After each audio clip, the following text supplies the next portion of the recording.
Carly. Good morning. Yes, the hunt for Charlie Kirk's killer now stretches into day 2, and investigators are turning to the public for help. The FBI says this newly released video shows the gunman racing across the rooftop and dropping to the ground on the day of the shooting. We're told a palm impression and other smudges were left behind that investigators now hope to use to collect DNA. After this quick escape, you can see the person walking through the parking lot. Agents say they found the gun used, a high-powered bolt-action rifle that was dumped in a nearby wooded area.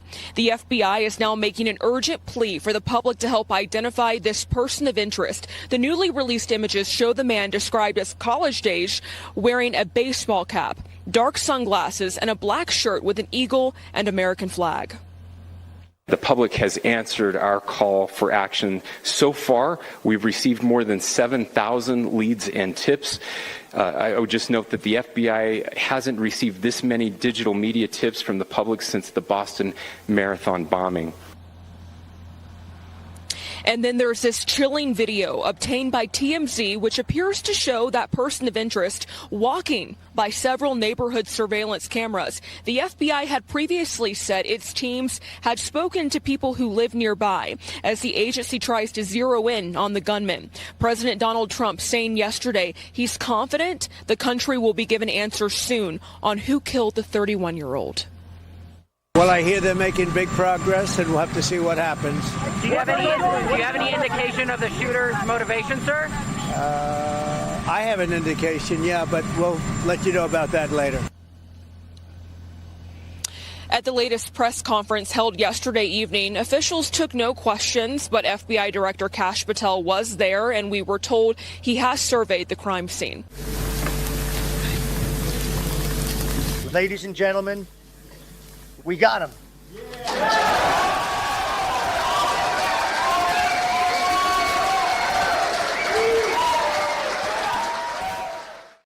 Ladies and gentlemen, we are live and ready as, praise God, this morning, Charlie Kirk's killer has been captured. I can report to you, Charlie Kirk's killer is in federal custody after a 20-hour manhunt. I'm just doing the rough math. Charlie's killing on Wednesday. Today, ladies and gentlemen, we got him. It is the 12th of September, 2025. And Charlie Kirk's killer has been announced first and live by President Trump in custody. And Donald Trump gave some major details. And we are going to be having a press conference live in moments from Utah with the full force of the FBI. The full force of the FBI was live last night, late into the small hours of the evening. Kash Patel and Dan Bongino in Utah, personally in Utah, joining the manhunt. And they got him, ladies and gentlemen. Surprising source revealed who the shooter was. Let's go ahead and read the top line here, and then we'll go straight to President Trump. Klein, let me know. Rocking and rolling. Okay, fantastic. Top line here. President Trump was live just seconds ago. We have the clips for you. Donald Trump revealed that the person who allegedly assassinated Charlie Kirk during an event in Utah is now in custody. I think with a high degree of certainty, we have him in custody. The president told Fox and Friends this morning. Sources told the Daily Mail that the suspect is Tyler Robinson, a 21-year-old man from Washington, Utah. Tyler Robinson. The shooter confessed to his father that he was the perpetrator, CNN reported.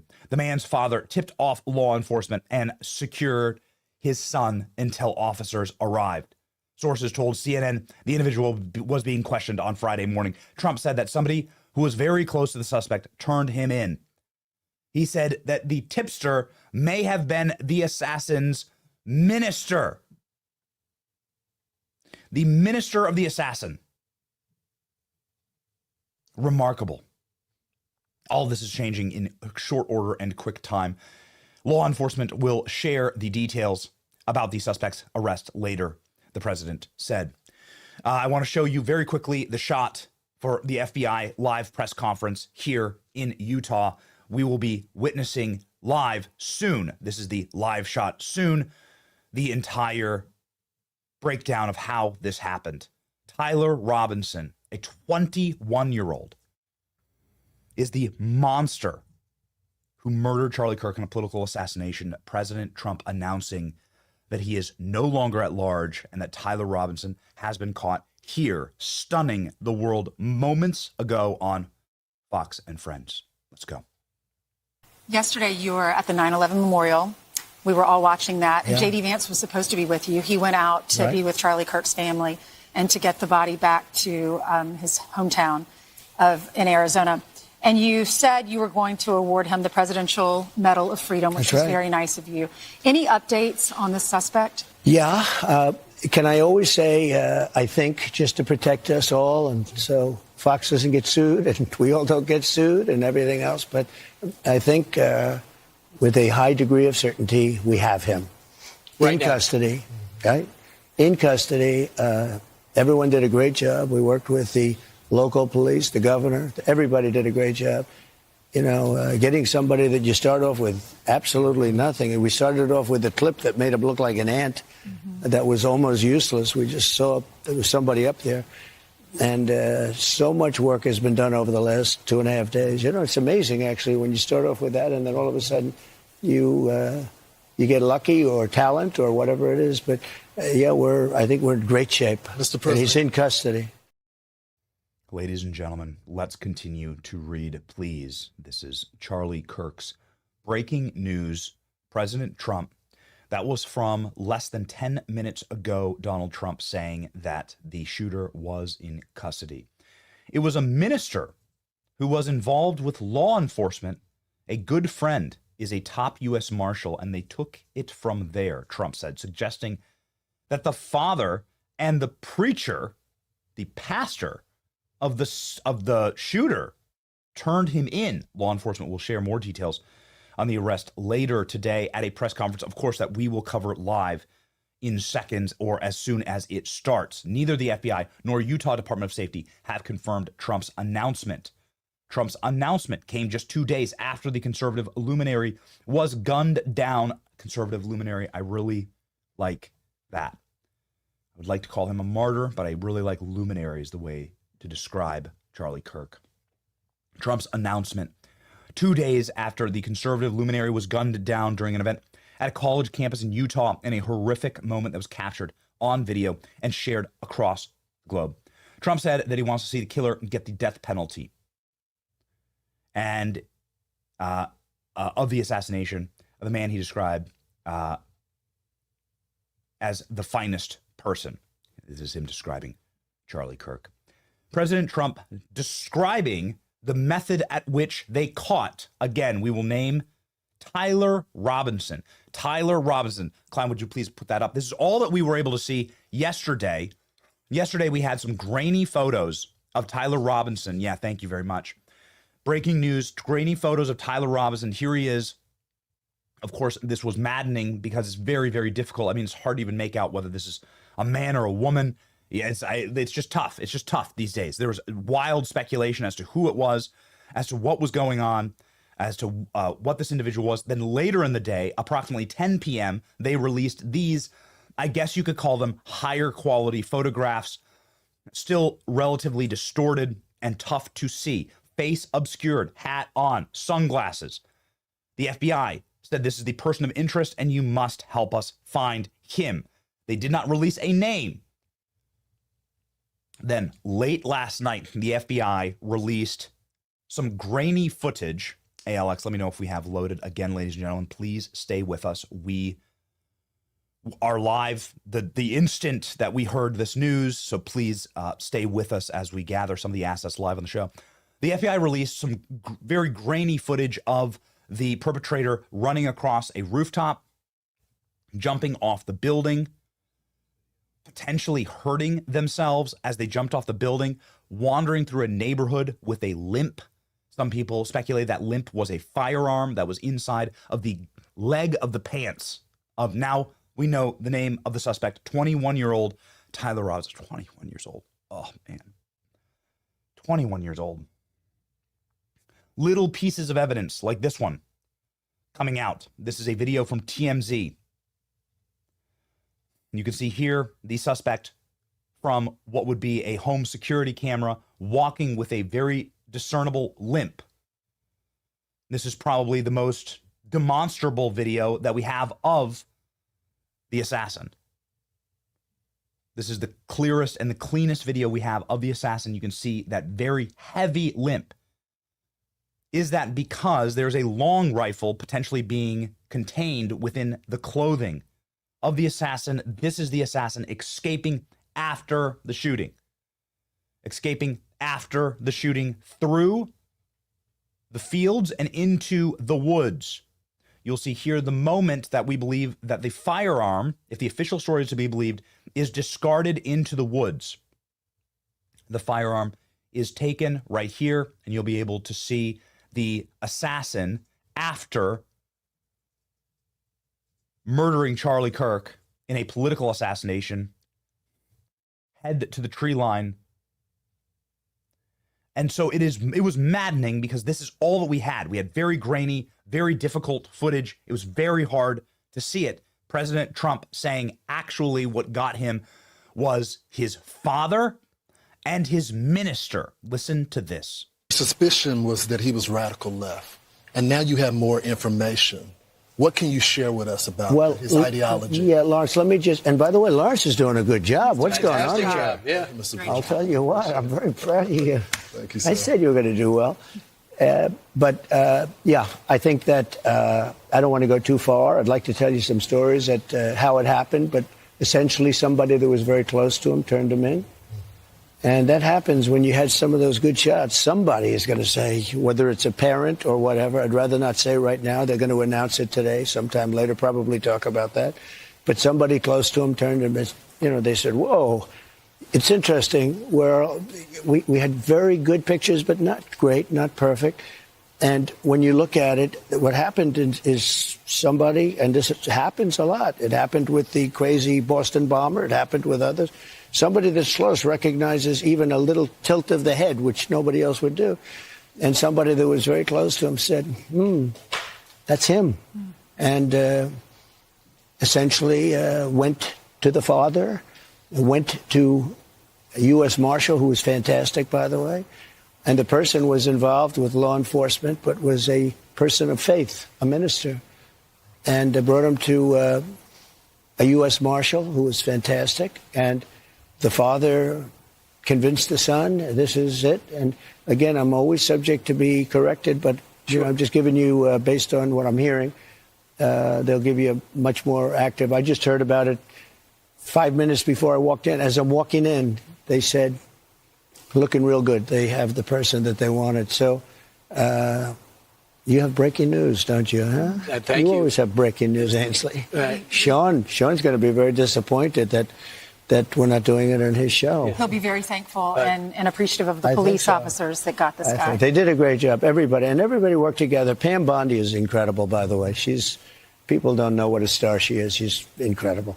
And it all worked out. Could I ask you just some clarification? So a pastor was able to turn him in, or they got the family of the shooter to turn them in? Well, it was a minister, and the minister went to a minister who was involved with law enforcement, by the way.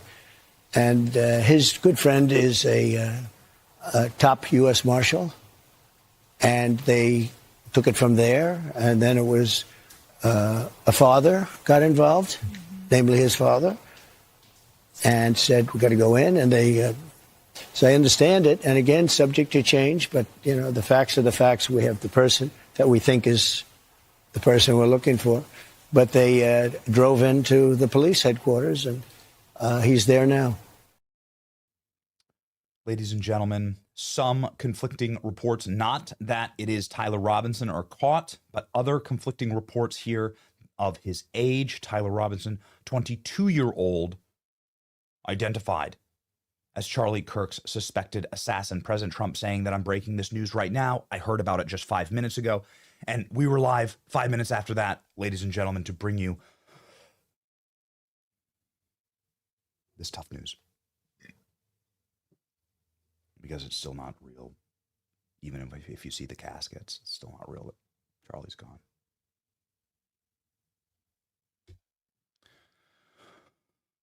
hit me yesterday when I was watching J.D. Vance carry his casket. J.D. Vance walking with Charlie Kirk's casket yesterday out to Air Force Two. Is that even real? How is the words Charlie Kirk's casket even real? Here he goes.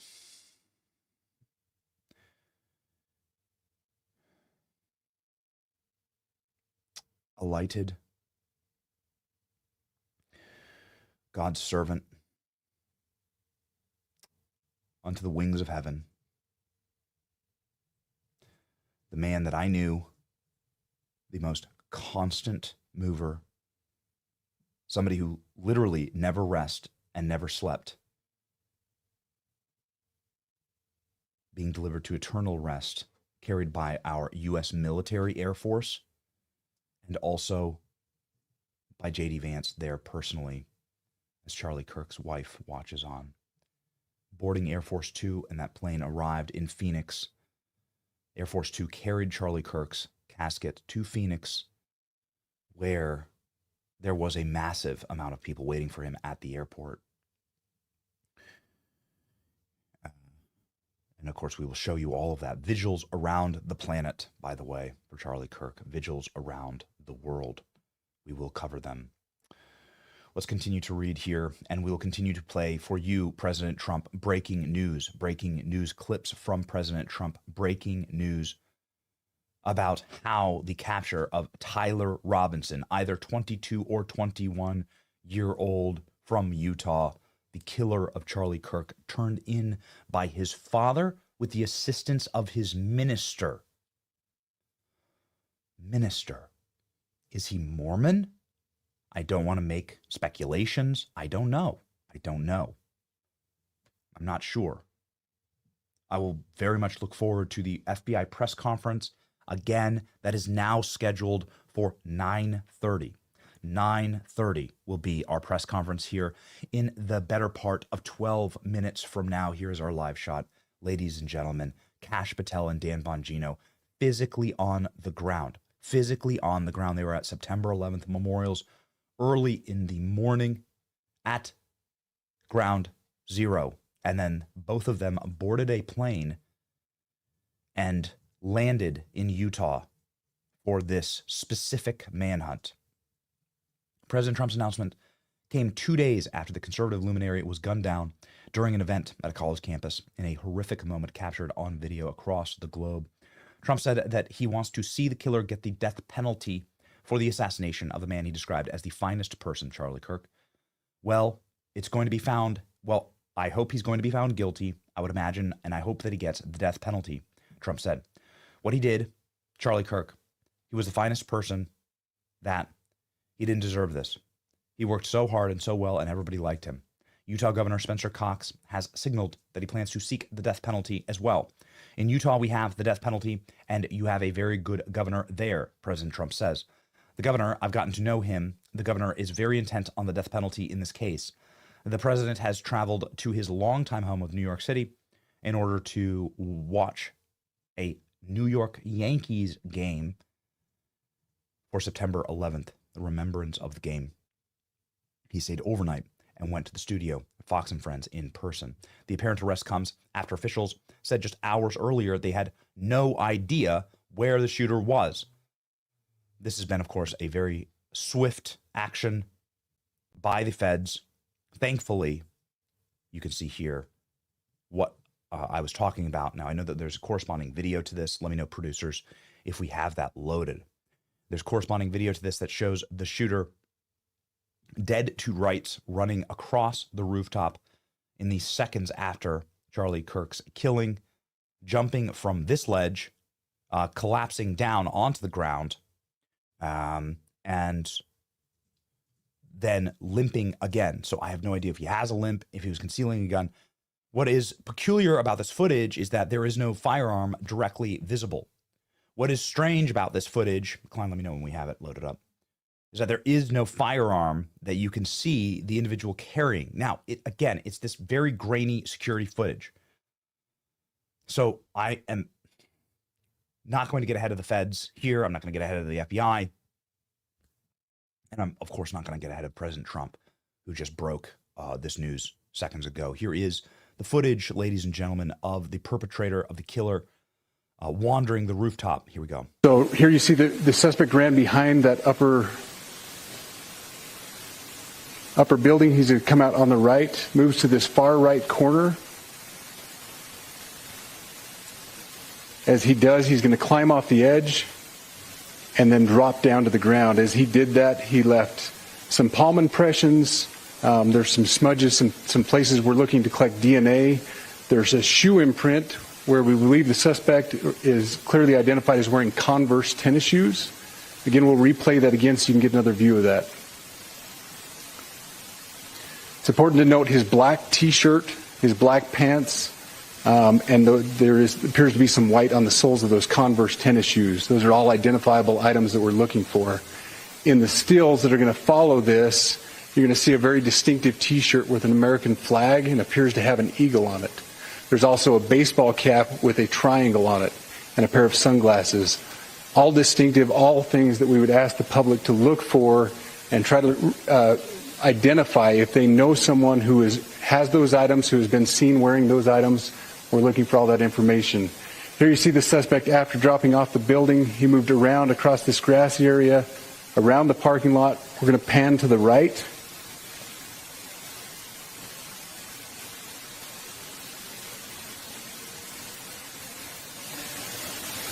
After he crosses the street, this is where he moves over into the wooded area. This is the video evidence that we utilize to track his movements and to locate that firearm in that wooded area following the discovery of this evidence. Again, I'm not trying to create wild speculation. I look forward to the FBI press conference, of which we will broadcast all of it in full for you the second that they go live. Right now, it is still an empty dais. Here it is right there. This is the live shot, and our best in the world production team is ready to let her rip as soon as we know anything from the FBI. We hear that it will be a briefing by Kash Patel, that Kash Patel and Dan Bongino are both physically there, physically present for this briefing. The concern or curiosity that I have about these instances, given this video, which is the video of the perpetrator walking toward the killer, walking toward the Charlie Kirk event with a massive limp. How is he getting the firearm in? Was the firearm placed there in the sniper's nest ahead of time? How are you able to get a long gun, non-collapsible 30-06 long gun, into this location?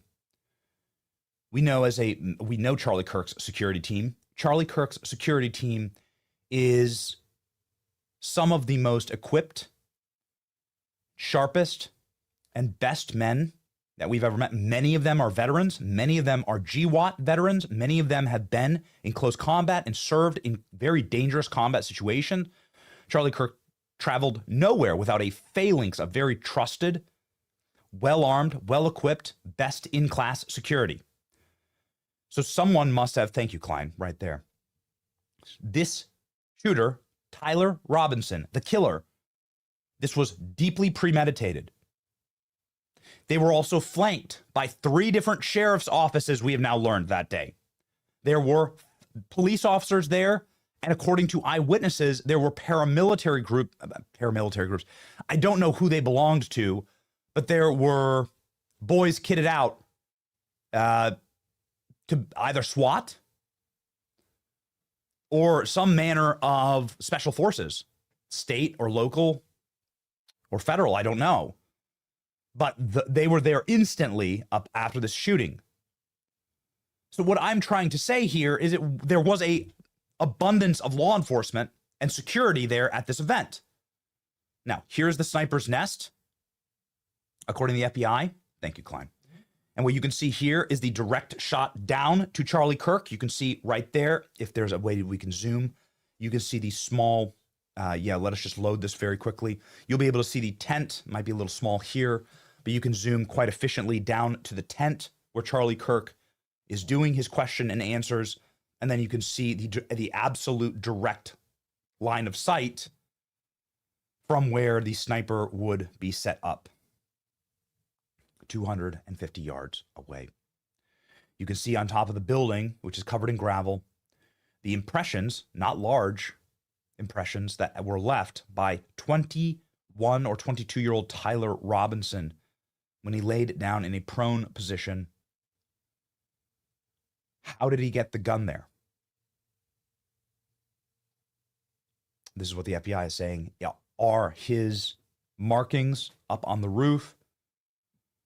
And more importantly, or as importantly, where exactly is the firearm in the video right here of Tyler Robinson? Where is the firearm right here? Again, I look forward to the FBI answering these questions. Is it slung across his back? I don't see it. Where is the firearm there? Just questions that I look forward to the FBI answering. But if the gun was deposited into the woods, well, where is it exactly? Is it some type of 30-06 that, I mean, the photo that they showed us of the firearm is a non-collapsible, full barrel and full stock 30-06. So that's a hole in the story that I'm looking forward to having answered. But this is what we have so far. This footage released for the first time at approximately 11 p.m. last night, approximately 11 p.m. Eastern Standard Time. There's some movement in our FBI live shot, but it's just photographers and press. So, ladies and gentlemen, that is the question that is on the top of my mind, which is, how did this monster get a firearm into this event? Again, I want to throw down on something. Charlie Kirk has an unbelievable security team. They are trained professionals. They are men, many of them have seen war themselves. Charlie Kirk also often flanked by local and state authorities at these events, just given the nature of them. And so, as everyone could see, there was deep premeditation, planning, sophistication, and targeting that occurred here. And I want to learn how that happened. I want to learn some of the gaps in the story here. This wasn't just some dude that decided to come up. And here we go. Thank you very much. I mean, can you conceal that? Would you be able to conceal under in your shirt? Well, certainly not in the photos that I saw, but I look, again, forward to the FBI answering these questions. The murder weapon. And according to initial reports, ALX, have they walked this back? According to initial reports, the murder weapon engraved with political iconography and messaging of far-left radical groups. I'm basing that reporting on a leak from Steven Crowder yesterday, which seemed to be validated by a Wall Street Journal piece, but then there's been some conflicting reports. Potentially engraved, we'll wait. Hopefully the FBI will clear this up for us. Potentially engraved, I'll put the evidence up here on screen. Potentially engraved with Antifa. This would be anti-fascist here in the commentary from the ATF, and transgender ideology markings on the bullet shell casings. That's just the reporting that's out there. I do not want to give you incorrect information, but I also don't want to hold back on the conversations that people are having as long as they're in good faith. So there it is. Let's continue. President Trump demanding the death penalty.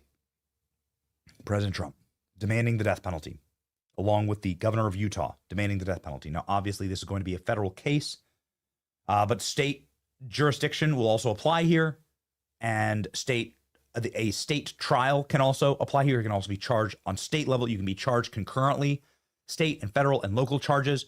They can bring them all the preponderance of bringing so many charges, you could be given the death penalty. You could be given the death penalty by multiple courts in multiple venues, a federal venue and a local venue, making it all but impossible to avoid it. For Tyler Robinson, a man who was 10 years younger than Charlie. What the hell's going on? Charlie was 31. Tyler Robinson reportedly 21. President Trump saying Tyler Robinson will be receiving the death penalty. Here we go. Did the father know about what the son had done? I don't know. I'm going to let you get all those questions later because I can't tell you how accurate. The bottom line is they have somebody that they think did it. So, Mr. President, there is the death penalty in Utah. Yes. And I do know this is going to be a federal case. And there's many of us believe that Charlie was targeted because of his political ideology. Yeah. What's going to happen to this guy? Well, I hope he's going to be found guilty, I would imagine. And I hope he gets the death penalty. What he did, Charlie Kirk was the finest person. He didn't deserve this. He worked so hard and so well. Everybody liked him. I've been watching. Even the left is having a hard time. They fired this guy Dowd from MSDNC, who's a terrible guy, terrible human being. But they fired him. I hear they're firing other people. And, we're talking about radical left. Now, they're a little bit, but radical left networks and cable channels, horrible channels like MS. I always go at DNC because it's, somehow affiliated with the Democrat National Committee. So, it's a little statement you make. But MSNBC, but NBC, ABC, CBS, they're all terrible, absolutely terrible and unfair. But even they have been giving it sort of like this can't be allowed to happen. All right, ladies and gentlemen, I know that we have considerably more viewers right now than when we started. So a very quick update here. Breaking news, Tyler Robinson is the name of Charlie Kirk's killer. He is 22 years old. Everything that we know about him.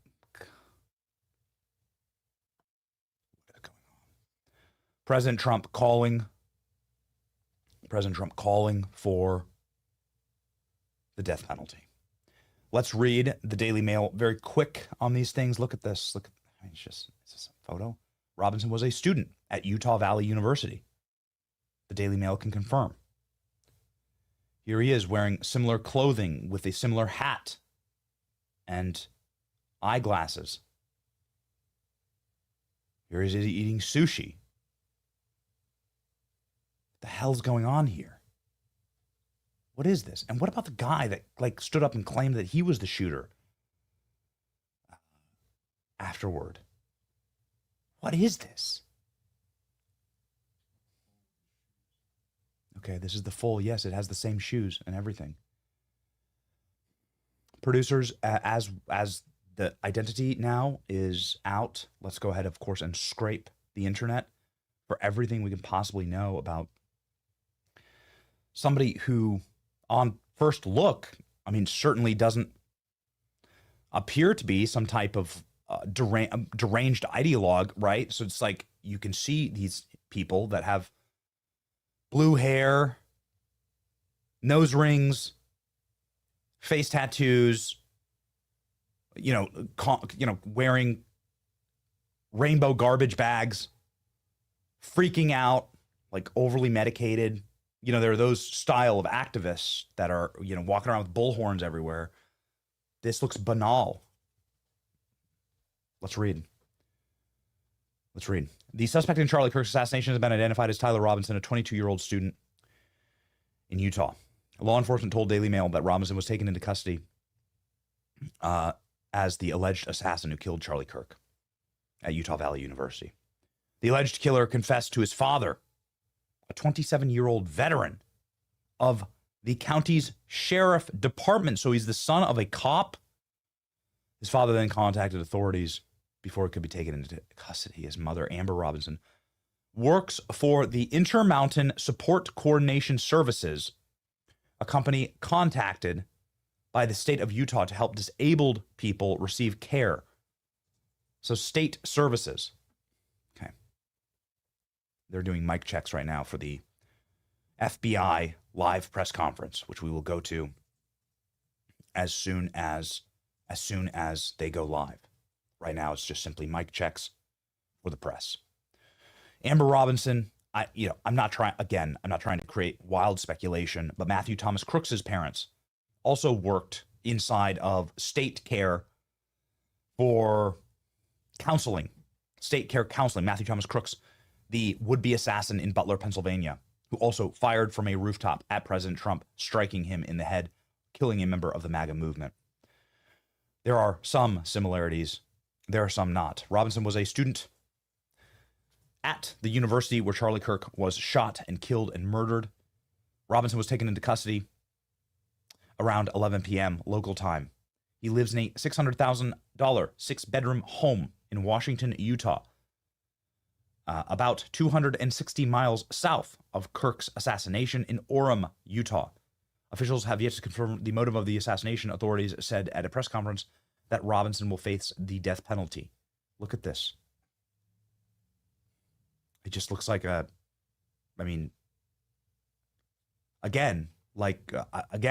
don't know how else to explain it. Like the gamer setup here, it just looks normie. It's the right word for it. Normie. You go to these college campuses, and I go to plenty. You go to these turning point events, and I go to plenty. You go to far left protests, and I go to plenty. And there are people who identify themselves like some of the most poisonous animals in nature, right? Bright colors, shrieking. They do what you do when you're a dangerous animal, natural. In nature, when you're going in the Amazon, stay away from the very colorful neon frogs, right? They're the most poisonous ones. Same thing with activists, dyeing their hair, shrieking, screaming. A lot of times they virtually never look like this. So what's going on here? I don't know. Trump announced the arrest on Fox News. Robinson's arrest comes after a manhunt stretched out a day and a half, the officials previously offering a reward of $100,000. Surveillance footage has been released showing the figure on top of the roof. We played that for you. Sprinting away into a nearby neighborhood. The alleged killer was found after multiple suspects were incorrectly apprehended. Initial person of interest was in custody. However, they were later released. Multiple people of interest were in custody and later released. The suspect in custody has been released. They did this twice. The conservative commentator was hit by a single bullet while speaking at a crowd. Single bullet. I believe that this is the father right here. Yes, that's right. The alleged killers confessed to his father, a 27-year veteran of the sheriff's department. You can see his father here wearing some type of patriotic tactical gear. I don't know exactly what kind of shirt that is. It's a big firearm community in Utah. Obviously, Utah is a very Second Amendment friendly state. A lot of places to shoot, a lot of places to operate, a lot of places to train. Kirk was answering questions about mass shootings seconds before he was struck and rushed to the hospital, where he succumbed to his injuries. Kirk leaves behind his wife Erica. He has a 3-year-old daughter and a son, 16 months. The couple celebrated their 4th wedding anniversary in May. President Donald Trump led the tributes to the great and legendary Charlie Kirk. Again, you'll remember this. They apprehended this older man, potentially, as the killer. It turned out that he was not. It was very strange. The initial on-the-ground reports was that this man screamed, "I'm the shooter, I'm the shooter," thus taking law enforcement, the resources from law enforcement, and applying them to him in the crowd. You can see here a considerable, you can see here law enforcement quickly. I have no idea if this is local, state, campus. But again, I've been to these events with Charlie. I've not said this on the live. We're supposed to be with him in Montana this week. Next week. The next stop was in Montana. And I was to appear with Charlie at that stop.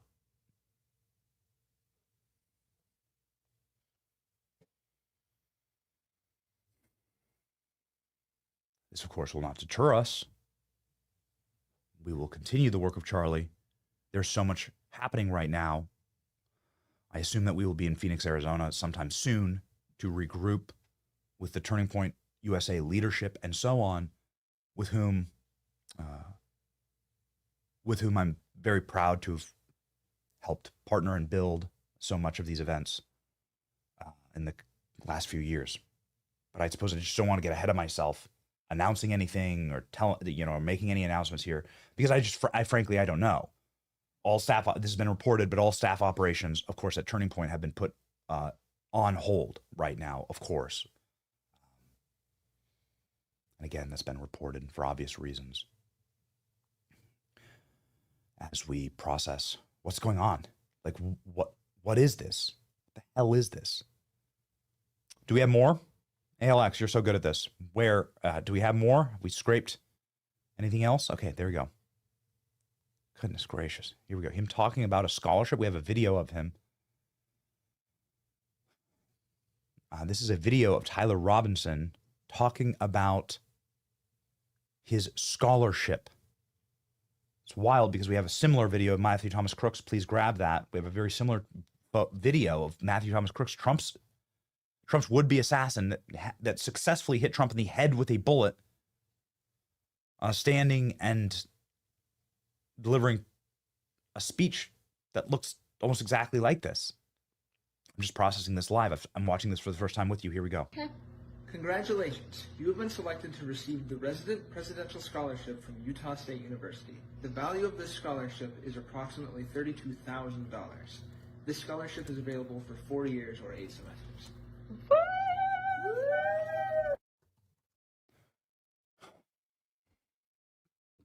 Everything's speculation, but you can see the same thing that I'm seeing. He just seems like a normie. He seems like a normie. I have been, hey, producers, everyone lock in, please. I need every producer on right now, like getting me that Matthew Thomas Crooks video. It's the same video. I'm not trying to create some type of wild speculation here. I'm just saying that we have so little on Matthew Thomas Crooks. We have Matthew Thomas Crooks like reading a paper, like just like that, like talking to his family and then engaging in scholarship talk. There it is. With so little, it's still to this day, we have vanishingly nothing on Matthew Thomas Crooks, this President Trump shooter. But there are, I don't know, strange similarities where it's just normie behavior. Here we go. Listen.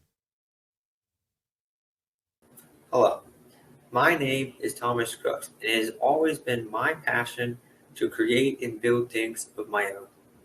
Today, I want to tell you a little bit about myself and my academic goals, my passion for building things, my love of cooking with my family, and lastly, what I hope to achieve in this course. I mean, it's just what I'm saying is it's just normie behavior. That's all. Nothing about this shrieks or screams like I am about to snap and I'm about to go, on a killing spree of some of the single most powerful voices on planet Earth. President Trump, Charlie Kirk. This is the article. Thank you, Klein. This is from the New York Times of all places. The quiet unraveling of the man who almost killed Trump. And what this very long article, it's about 3,000 words, what this long article signals to is that Matthew Thomas Crooks he was very lonely. He began to spiral. He began to engage in searches. Very stunningly, because this wasn't his nature, but began to engage in searches for explosives and for explosive materials and for bomb building and for firearms. And that happened very quickly. Can you please put the article back up? That happened very quickly. This is, again, reporting here that is based on here. And they were able to find that material in his room. When they raided it, he was still living with his parents. But there are some stark differences. Again, we're just talking through this because I'm watching this for the first time with you as well. So is there also no social media for this guy? So no social media for Matthew Thomas Crooks. Is only like 20-year-old with no social media in the world And now there's no social media for Tyler Robinson, or did they scrub it already? We don't know. Can you please pop up my window? Thank you. You can see here, obviously, this exact same pair of shoes that he's wearing. You can see the same hat as well. Same shoes, same hat, same sunglasses, I think. It's hard to tell, but same sunglasses. Of course, this is him. This is him. Tyler Robinson, the name of the Charlie Kirk killer. Some other small, perhaps photos from social media. The dude at an IHOP? I don't know. It's just normie life. Just eating some pancakes. Some eggs and some pancakes. That an IHOP or a Perkins, some type of breakfast place? We're giving you everything that we got. It's the same thing as Matthew Thomas Crooks. We know nothing about him. He has no social media. My producers are trying to comb through his social media. Looks like here he went to Alaska. Day 6 in Alaska. We got to fly on a float. We got to fly in a float plane. First of all, so cool. We were able to catch our limit of what looked like salmon there, obviously. What is this? This is from his mother's Facebook account. Okay, so the mom has a Facebook account, but the son has no social media. Again, you're just learning about this with me, okay? I'm not trying to create any wild speculation. This is not the time for that. What is this, though? There are strange peculiarities. Now, here are the things that are not peculiar, that are not similar. The things that are not similar between the two of them, if you would, Klein, please, the rooftop video. We went to Butler, Pennsylvania. Yeah, ALX says that they're still searching for his social media, that our production team is searching for his social media. It is not confirmed that he has no social media, but it is not readily available to our production staff, and we have very sharp and very, very good producers. Here's the difference here, however.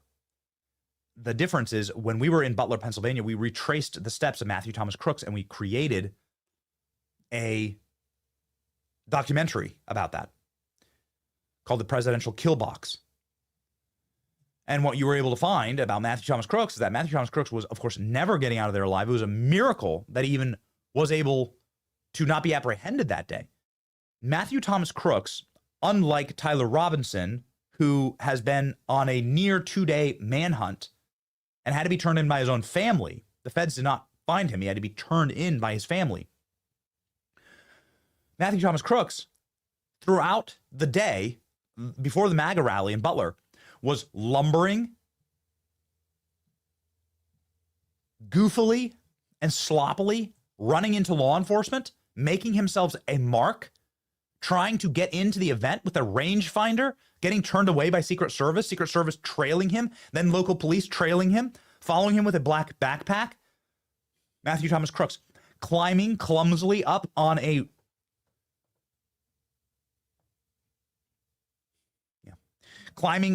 I'm sorry, I've been saying Matthew Thomas Crooks. It's Thomas Matthew Crooks.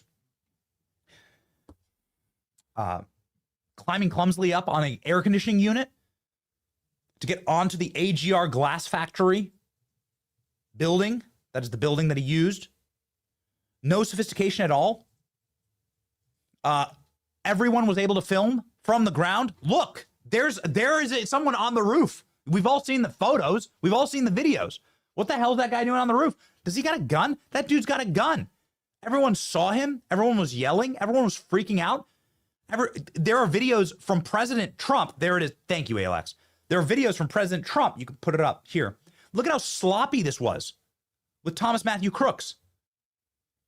You can see Trump giving his speech, and you can see Thomas Matthew Crooks lumbering like a jackass, clomping and lomping across the rooftop with his long gun, with his firearm, an AR-15. That's how obvious this was. You can see it here clear as day. This is how obvious it was.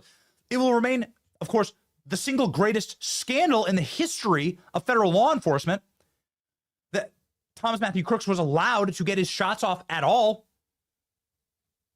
But what I'm saying here is that Thomas Matthew Crooks, the difference is that Thomas Matthew Crooks went out of his way to tell everyone, hey, I'm an assassin. I'm about to take shots at the president or the crowd. He did both.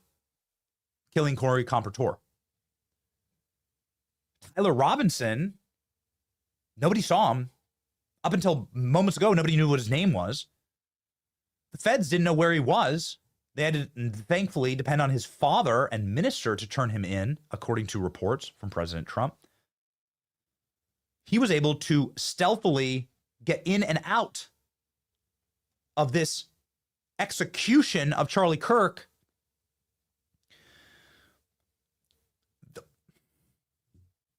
Here it is. Look at this. Plenty of opportunities because everyone was standing there just filming the lumbering jackass, Thomas Matthew Crooks. Everyone was like, look, he's got a gun. Now, why the feds and Secret Service didn't do anything? Let's have that conversation. Not today, but we've had that conversation on this channel before. Why no one caught him? Why they allowed him? Look at him. Look at him. There's no video of this, there's no video like this at all of the killing of Charlie Kirk, the political assassination of Charlie Kirk. And now there's seemingly no motive. Here is what looks like a screenshot. Is this a screenshot of the mother's Facebook? A scroll of the mother's Facebook. It sort of just kind of looks like any mother's Facebook like account. Just like, it looks like he's got some brothers. Just like a normie family, normie Utah family. This is his graduation photo there in the Red Rocks of Utah. Just normie stuff. Same thing with Thomas Matthew Crooks. I guess, were there warning signs? I suppose. I put up the New York Times article. That's the best that we have of his internet search history. That shows that he was engaging in, he began to spiral and engage in some dangerous stuff. Obviously anti-Trump stuff. Do you remember the op? The op was that he was a right-winger. That was the op. And what is this photo? Is this some sporting event? Okay. Producer Jerry is sending these. So we have more on him, I suppose. We had nothing on Thomas Matthew Crooks. Nothing.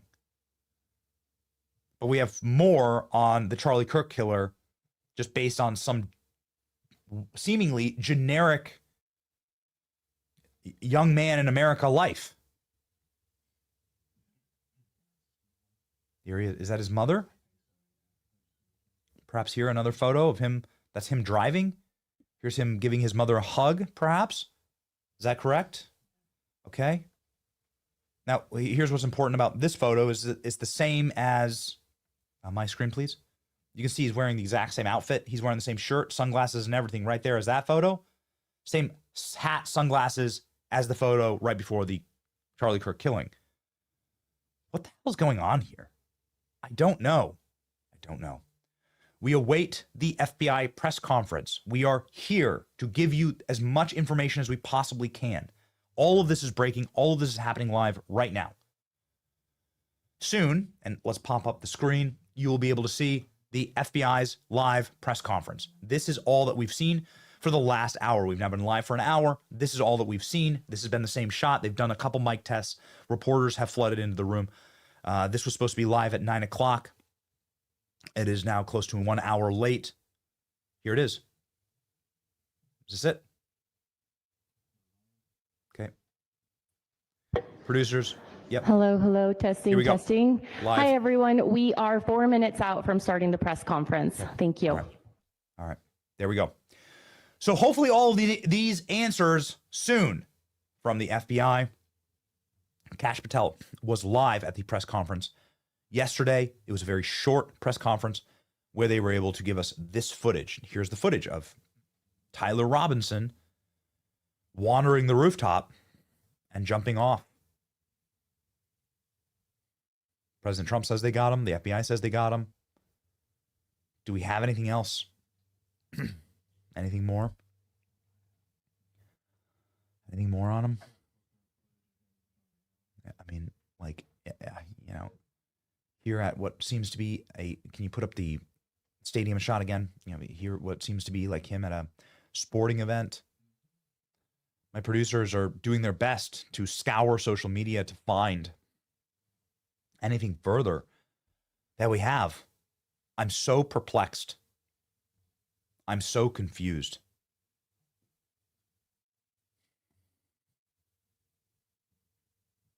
course, the last thing that you want is some speculation in this moment or some type of pointing of the blame. Here from the Daily Mail, if you would, thank you. Everything we know about Charlie Kirk's assassins' parents, Matt and Amber. Here, the Daily Mail has acquired another photo. They have blurred the faces of the brothers of the killer. Here are the two parents. That seems to match the other photos that we have. And here is Tyler Robinson. Let's go ahead and read. Team, please gather as much as we possibly can. Again, an imminent press conference with the FBI, the eyes of the world watching. The parents of Charlie Kirk's suspected assassin, Tyler Robinson, are law enforcement and a career care worker. Veteran law enforcement and career care worker. What is happening here? Law enforcement sources identified Robinson's 22-year-old Utah resident as the main suspect in the assassination of Charlie Kirk. Robinson was taken into custody on Thursday night in southern Utah. So last night, not this morning, but last night, after having confessed to his father. His father is a 27-year-old veteran of the department. The father has been then contacted the authorities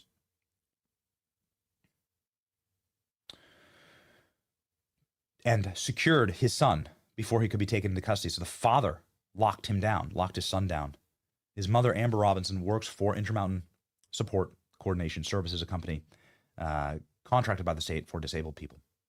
Robinson is a student at Utah Valley University. The family's social media show Robinson has two younger brothers enjoying vacations and smiling faces and selfies, celebrating the alleged killer getting into college. We played you that clip.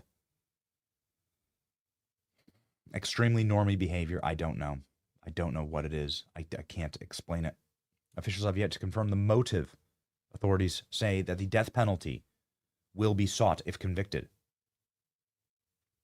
Trump announced the arrest. So this is all that they have. So this is it. Goodness gracious. And this is it. Much of this is information that we have already covered. Anything further?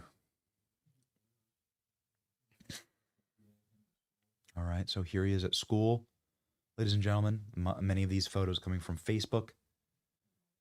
Here he is at a engineering building. So perhaps an engineering student. The same Converses there on his feet. The same sunglasses. The same hat. And it's him.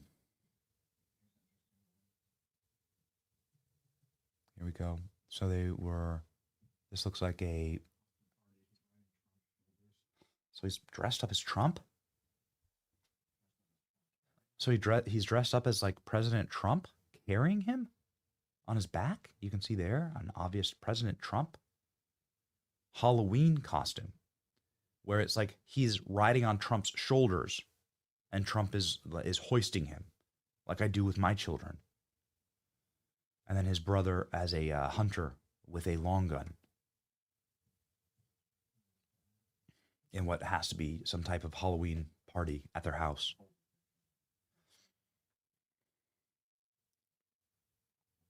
The father, a veteran of the police force. The family, long trips, nature trips, hunting trips. Clearly a family that knows their way around firearms because, well, one, it's Utah culture. Two, the father's a cop. Three, there's lots of hunting trips on their social media. Goodness. So there you have. I mean, there's a bunch more. Goodness gracious. Yeah, there's a ton more here. Just a bunch of photos of them at Red Rocks. First days of school. We're going to load all these. Red Lobster. It's like, I don't understand. I don't get it. Him out hunting and out in the wilderness. Them out in the wilderness as a family. Him catching catfish. We're loading all these as they come in. You go to my screen. There you go. This is Tyler Robinson. This is the shooter. Here he is with braces. These are, I think, older photos, obviously. But like the family going ziplining and catching fish together and going on vacations together. What is this? Tyler Robinson dressing up as President Trump in for Halloween? Thank you, producers, for grabbing this. Here you can see. This is President Trump. Can you try and find this costume? This is President Trump, and there is the Charlie Kirk killer. What the hell's going on? I'm at a total and complete loss here. There we go. There you go. So the Charlie Kirk killer was wearing this costume not too long ago? With a President Trump on his, with a President Trump costume? Little inflatable Trump that like carries him?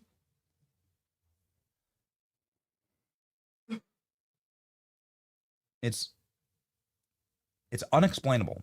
I'm bewildered.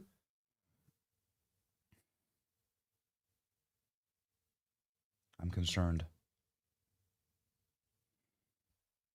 And I'm not going to engage in wild speculation, but yeah, I'm very concerned.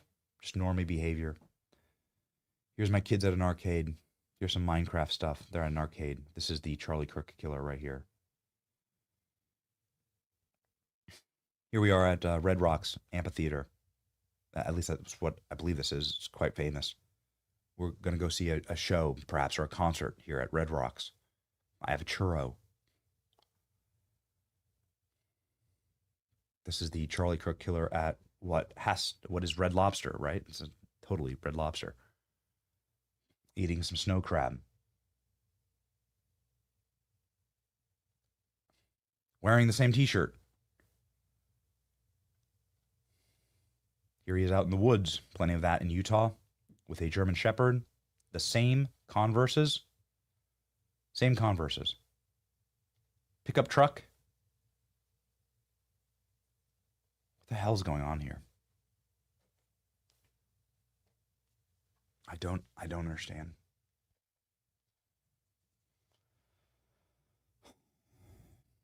I'm very thankful that there is a FBI press conference soon. So perhaps we will have some answers. The whole thing makes absolutely no sense. Here he is at what is some type of Halloween event, perhaps, putting his head into a Frankenstein or bloody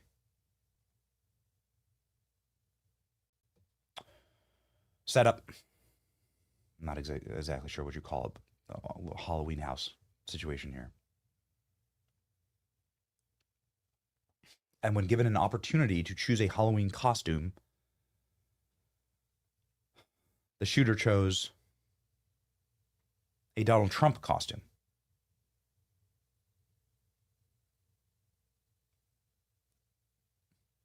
It defies explanation. Tyler Robinson is the shooter's name. 22-year-old Tyler Robinson is the shooter's name. And we're bewildered by what happened and confused. It looks like just a normal American family. It looks like any family in my hometown, any family in your hometown. And ladies and gentlemen, here comes Dan Bongino and Kash Patel. Here we go. Hopefully some answers and answers soon. We are live now. At today's press conference, we will hear from Governor Cox, FBI Director Kash Patel, and Sheriff Mike Smith. We also have with us Utah DPS Commissioner Bo Mason, Lieutenant Governor Deidre Henderson, FBI Special Agent in Charge Robert Bowles, and local and federal law enforcement partners. Following the remarks today, Governor Cox, Director Patel, and Commissioner Mason will take questions. Thank you.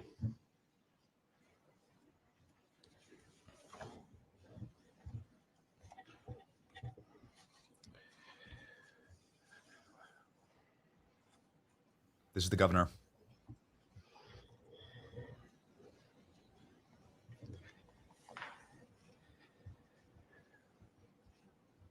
Good morning, ladies and gentlemen. We got him. On the evening of September 11th, a family member of Tyler Robinson reached out to a family friend who contacted the Washington County Sheriff's Office with information that Robinson had confessed to them or implied that he had committed the incident. This information was relayed to the Utah County Sheriff's Office and scene investigators at Utah Valley University. This information was also conveyed to the FBI.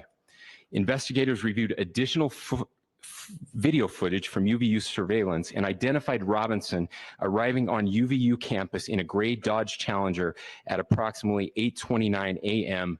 on September 10th, in which he is observed on video in a plain maroon t-shirt, light-colored shorts, a black hat with a white logo, and light-colored shoes. When encountered in person by investigators in Washington County on September 12th in the early morning hours, Robinson was observed in consistent clothing with those surveillance images. Investigators interviewed a family member of Robinson who stated that Robinson had become more political in recent years. The family member referenced a recent incident in which Robinson came to dinner prior to September 10th, and in the conversation with another family member, Robinson mentioned Charlie Kirk was coming to UVU. They talked about why they didn't like him and the viewpoints that he had. The family member also stated Kirk was full of hate and spreading hate. The family member also confirmed Robinson had a gray Dodge Challenger. Investigators identified an individual as the roommate of Robinson. Investigators interviewed that roommate, who stated that his roommate, referring to Robinson, made a joke on Discord. Investigators asked if he would show them the messages on Discord. He opened it and showed several messages to investigators and allowed investigators to take photos of the screen as each message was shown by Robinson's roommate. These photos consisted of various messages, including content of messages between the phone contact named Tyler with an emoji icon and Robinson's roommate's device. The content of these messages included messages affiliated with the contact Tyler, stating a need to retrieve a rifle from a drop point, leaving the rifle in a bush, messages related to visually watching the area where a rifle was left, and a message referring to having left the rifle wrapped in a towel. The messages also refer to engraving bullets and a mention of a scope and the rifle being unique. Messages from the contact Tyler also mentioned that he had changed outfits. I know there has been speculation as well as to the writing on those casings, those bullet casings, and I believe we have that as well. And I will share that with you now. So the area north of Campus Drive Road where the suspect crossed over, you saw some of that in the video that we released last night, consists of a grassy area with trees on the edge of the UVU campus. Investigators discovered a bolt-action rifle wrapped in a dark-colored towel. The rifle was determined to be a Mauser Model 98 30-06 caliber bolt-action rifle. The rifle had a scope mounted on top of it. Investigators noted inscriptions that had been engraved on casings found with the rifle. Inscriptions on a fired casing read, "Notices bulges, capital OWO, what's this question mark?" Inscriptions on the 3 unfired casings read, "Hey fascist, exclamation point, catch, exclamation point." Up arrow symbol, right arrow, and symbol, and 3 down arrow symbols. A second unfired casing read, "Oh Bella Chow, Bella Chow, Bella Chow, Chow Chow." And a third unfired casing read, "If you read this, you are gay, LMAO." We are indebted to law enforcement across the state who's worked seamlessly together, local law enforcement, state law enforcement, and our federal partners with the Federal Bureau of Investigation. We're grateful for everyone who worked together in such a short amount of time to find this person and to bring justice. I want to thank the public who has been so engaged, reviewing videos, helping us with sending in tips, and helping us get to this point. I want to thank the family members of Tyler Robinson who did the right thing in this case and were able to bring him into to law enforcement as well. I especially want to thank the family of Charlie Kirk, Erica, Charlie's parents, his children. I want us to be thinking of them as we bring justice in this case. They will be involved in that justice. We will be working very closely with them as we move through this process as well. This is a very sad day for our country, a terrible day for the state of Utah, but I'm grateful that at this moment we have an opportunity to bring closure to this very dark chapter in our nation's history. With that, I will now turn the microphone over to the Director of the FBI, Kash Patel. Thank you, Governor. This is what happens when you let good cops be cops. The FBI and our partners are proud to stand here today together to bring justice to the family of Charlie Kirk and honor his memory. I want to express my deep gratitude to President Trump, the Vice President, and the entire White House who have been so incredibly supportive with both resources and just personally to the FBI as a team. They had our backs the entire way, and I just want to express my gratitude for giving us the resources we need to operate in this space to bring this sort of justice at this sort of speed. In 33 hours, we have made historic progress for Charlie. Governor Cox, our partnership has been absolutely incredible these last few days. Our partnership will endure. Your state and local partners, your sheriffs, your DPS community has been unbelievably impressive in the hardest of times. And a case like this cannot be solved, cannot be brought without partnering with your state and local authorities. The FBI has a certain role to play, and we will play that role, and we will lead out for the federal government. But Governor Cox, we are so grateful for your state partnership that led out on this investigation. A little bit of the timeline. Charlie was shot at 12:23 p.m. on Wednesday. The first FBI agents arrived on scene in 16 minutes with chiefs of police at 12:39 and secured the scene. The FBI immediately launched fixed-wing assets. We utilized these assets to transport personnel, specialty technicians, hostage rescue teams.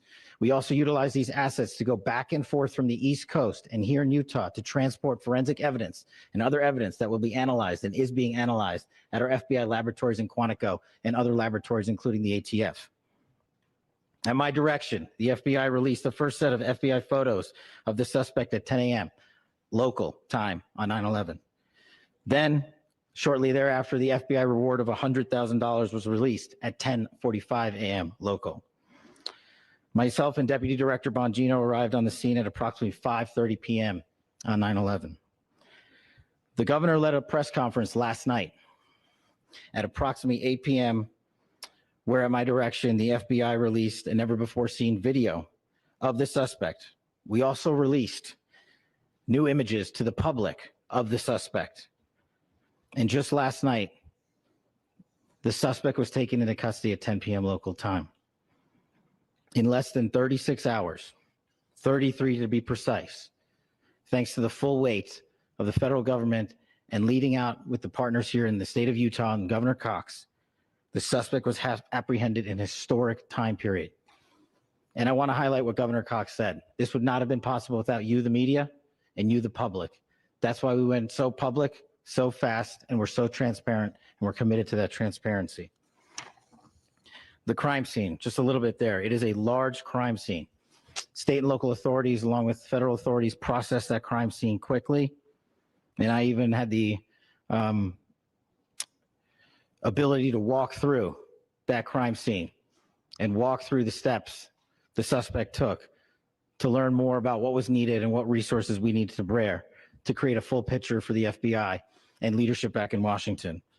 Furthermore, thankfully to state and local partners, forensic evidence has been seized and continues to be garnered Forensic evidence has already been evaluated at FBI laboratories in Quantico and state local authorities here.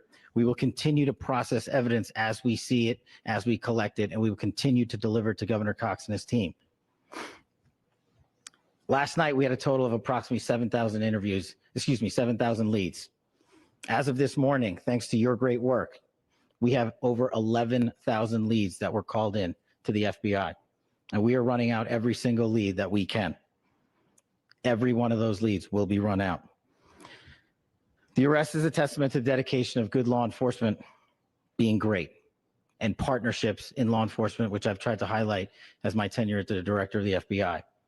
There is no better relationship for law enforcement than the FBI to partner with state and local authorities, and you've seen it here in these last few days. The FBI Salt Lake field office, along with our offices in LA, Phoenix, Denver, San Antonio, Las Vegas, Pittsburgh, Buffalo, our headquarters component in Quantico, all participate in the FBI. I want to express my deep gratitude to the employees of the FBI, the men and women, the evidence response team tacticians, the special operators, the agents, the support staff. You have done monumental work in historic time when the public, who had a right to demand such an expeditious solving of an investigation, the FBI answered that call diligently, critically important to our nation, and we delivered. And I'm proud to be their leader, and I'm proud to be the director of the FBI. This is a very much an ongoing investigation, as the governor said, and we will continue to work with state and local authorities to develop the investigation, to provide them the evidence they need for their ongoing prosecutions. And we will be here to answer every call they absolutely have, as long as it takes, for as long as we need to find and apprehend whatever suspects were involved in this crime. Lastly, to my friend Charlie Kirk, rest now, brother. We have the watch, and I'll see you in Valhalla.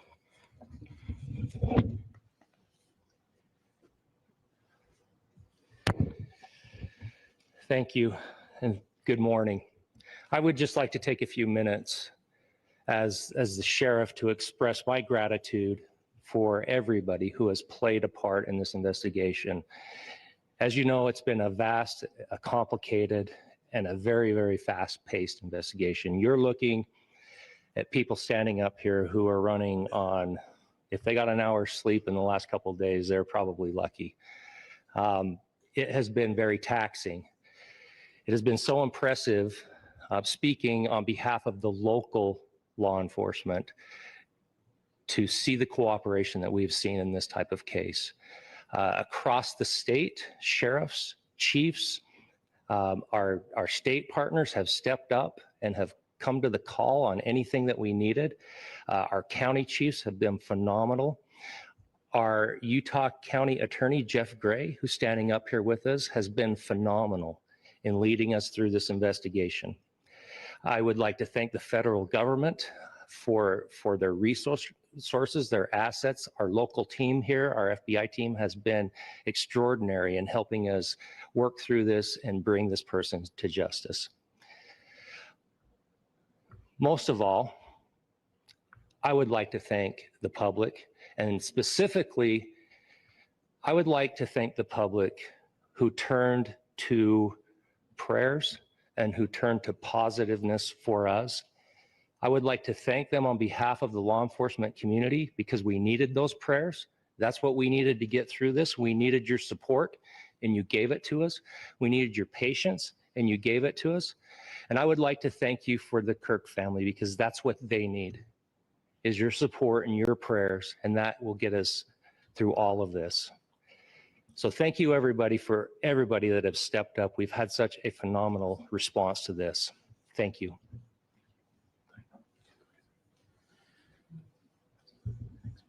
I also want to give a special thanks to the Attorney General and the Department of Justice. Their unwavering support and their commitment to justice is shown true here.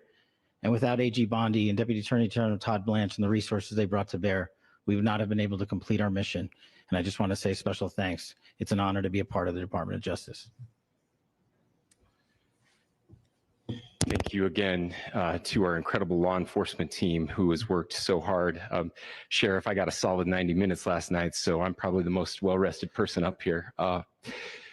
Ladies and gentlemen, I get the microphone, so I hope you'll permit me a moment just to share a few more thoughts about where we are and how we got here, and maybe a little bit of where we go from here. I don't want to get too preachy, but I think it's important that we, with eyes wide open, understand what's happening in our country today. I've heard people say, well, why are we so invested in this? There's violence happening all across our country, and violence is tragic everywhere. And every life taken is a child of God who deserves our love and respect and dignity. This is certainly about the tragic death, political assassination of Charlie Kirk. But it is also much bigger than an attack on an individual. It is an attack on all of us. It is an attack on the American experiment. It is an attack on our ideals. This cuts to the very foundation of who we are, of who we have been, and who we could be in better times. Political violence is different than any other type of violence for lots of different reasons. One, because in the very act that Charlie championed of expression, that freedom of expression that is enshrined in our founding documents, in having his life taken in that very act, makes it more difficult for people to feel like they can share their ideas, that they can speak freely. We will never be able to solve all the other problems, including the violence problems that people are worried about, if we can't have a clash of ideas safely and securely. Even, especially those ideas with which you disagree. That's why this matters so much. Over the last 48 hours, I have been as angry as I have ever been, as sad as I have ever been. And it was, as anger pushed me to the brink, it was actually Charlie's words that pulled me back. I'd like to share some of those. And specifically right now, if I could, I need to talk to the young people in our state, in my state, and all across the country. As President Trump reminded me, he said, you know who really loved Charlie?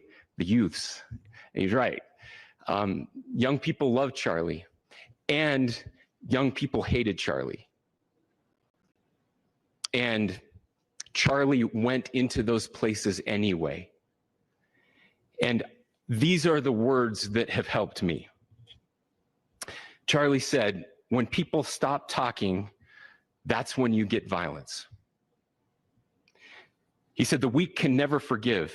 Forgiveness is the attribute of the strong. The only way out of the labyrinth of suffering is to forgive.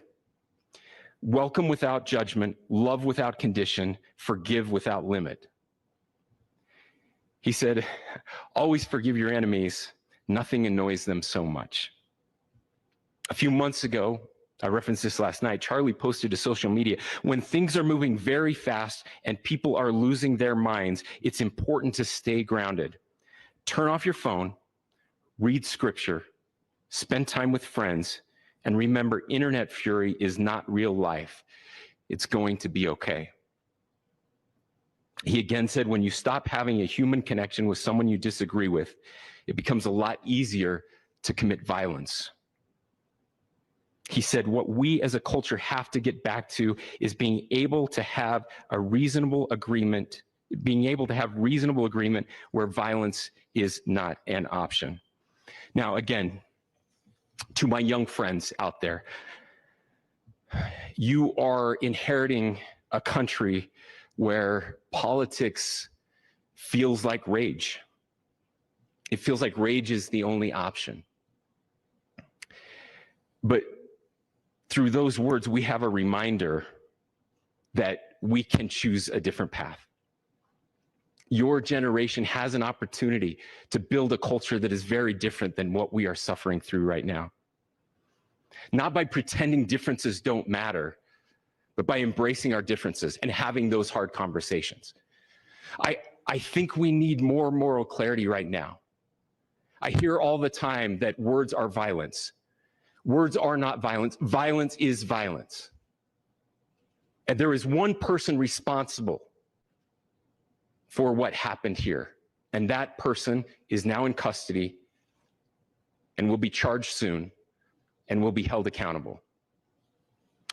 And yet all of us have an opportunity right now to do something different. I want to thank my fellow Utahns. You know, this bad stuff happens. For 33 hours, I was praying that if this had to happen here, that it wouldn't be one of us, that somebody drove from another state, somebody came from another country. Sadly, that prayer was not answered the way I had hoped for, just because I thought it would make it easier on us if we could just say, hey, we don't do that here. And indeed, Utah is a special place. We lead the nation in charitable giving. We lead the nation in service every year. But it did happen here. And it was one of us. But I want you to look at how Utahns reacted the last 2 nights. There was no rioting. There was no looting. There were no cars set on fire. There was no violence. There were vigils and prayers and people coming together to share the humanity. And that, ladies and gentlemen, I believe is the answer to this. We can return violence with violence. We can return hate with hate. And that's the problem with political violence, is it metastasizes, because we can always point the finger at the other side. And at some point, we have to find an off-ramp, or it's going to get much, much worse. But see, these are choices that we can make. History will dictate if this is a turning point for our country. But every single one of us gets to choose right now if this is a turning point for us. We get to make decisions. We have our agency. And I desperately call on every American, Republican, Democrat, liberal, progressive, conservative, MAGA, all of us to please, please, please follow what Charlie taught me. I'll just conclude with words I share often from a friend and author, Yuval Levin, who was asked if he was optimistic about our country. And he said, I'm not optimistic. He said, I hate optimism. Like, that sounds bad. But he said, optimism is a vice. It's this idea that good things are just going to happen. And he said, in the history of the world, good things have never just happened. He says, I'm not optimistic, but I am hopeful. And hope is the virtue that sits between the vices of optimism and pessimism. Hope is the idea that good things are going to happen because we can make them so. I still believe in our country. And I know Charlie Kirk believed in our country. I still believe that there is more good among us than evil. And I still believe that we can change the course of history. I'm hopeful because Americans can make it so. Ladies and gentlemen, we're happy to answer any questions you might have. Governor, please speak to whether the suspect is speaking with authorities and his demeanor, Tyler Robinson, when he turned himself in. I cannot speak to that right now. Governor, how do you interpret these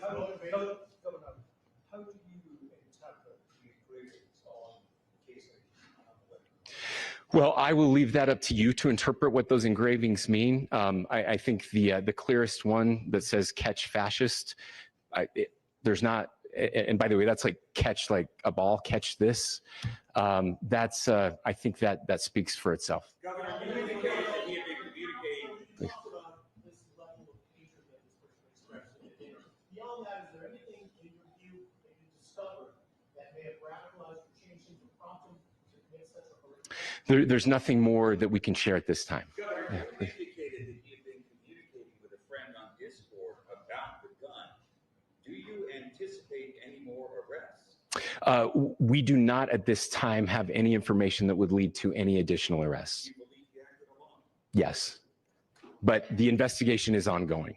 Can you detail at all how he came into custody of police and where he is right now? Yes, so right now, Mr. Robinson has been booked into the Utah County Jail. You heard the president this morning report that that he was taken into custody, that his family and a friend helped to deliver him into custody of law enforcement in Washington County. For those of you that don't know where Washington County is, it is the southwesternmost part of the state of Utah. It's about a 3.5 to 4 hour drive from here, where we are right now, and that's where he lived and where they turned him in. Please, I'll go here. I can't share any more than what I've already shared. Yeah.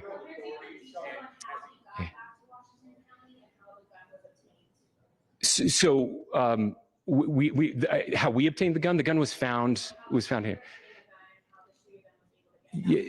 So I don't have much more details on that. We do know that he drove. We had his car here on campus, and then we had his car going south back to the St. George. It's actually the city of Washington in Washington County. Is he talking with authorities and did he discuss a motive? I'm sorry. We don't have any information that would lead us to believe that. Yes, in fact, it was just released. Yes. We, I can't answer that right now. Yeah, thank you. Over here.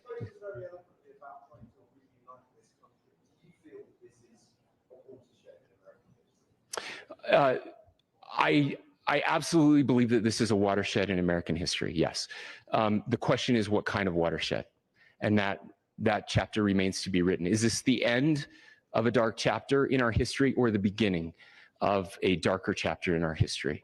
Look, I mean, if you look at true political assassinations in this country of someone of this stature, this feels a lot like the late 60s, and having one so gruesomely displayed on camera in all of our hands and in all of our pockets.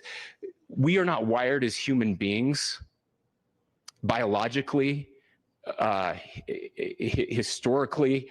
We have not evolved in a way that we are capable of processing those types of violent imagery. And by the way, we've seen another one with a gruesome stabbing very recently that went viral.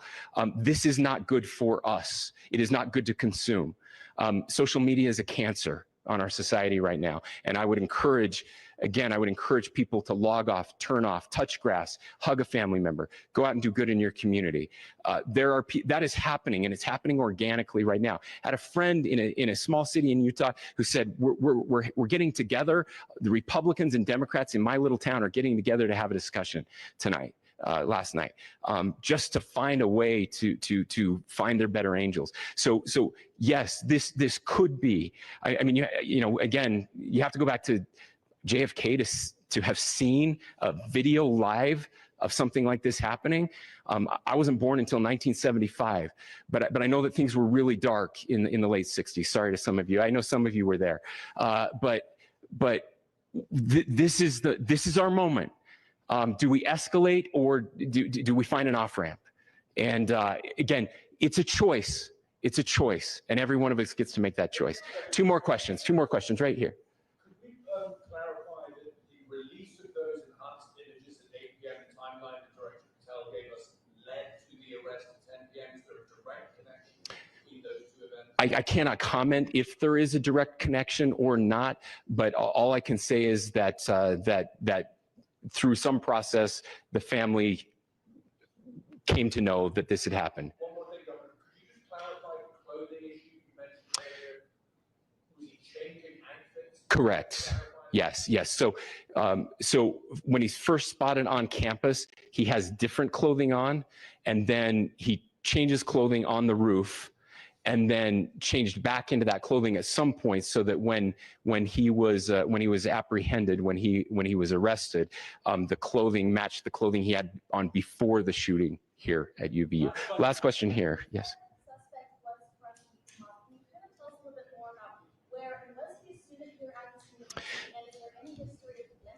Yeah. So I don't have any information on the mental illness part. He was not a student here at UVU.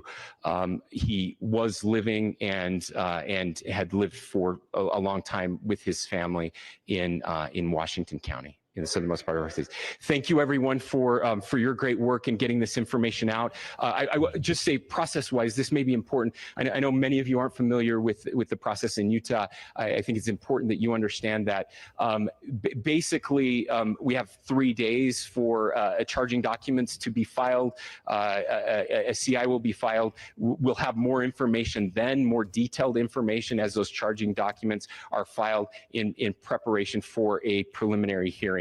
So 3 days. So we would anticipate then that early next week those charging documents will be filed. We will obviously be working. The county attorney will be working very closely with Mr. Kirk's family as those documents and decisions are prepared and made. Thanks, everyone.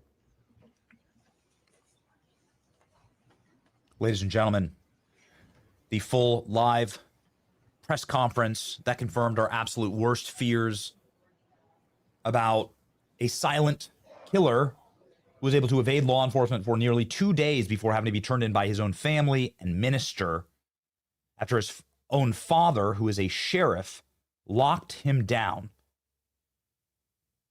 Dan Bongino was also there in the audience, but did not speak. Kash Patel spoke.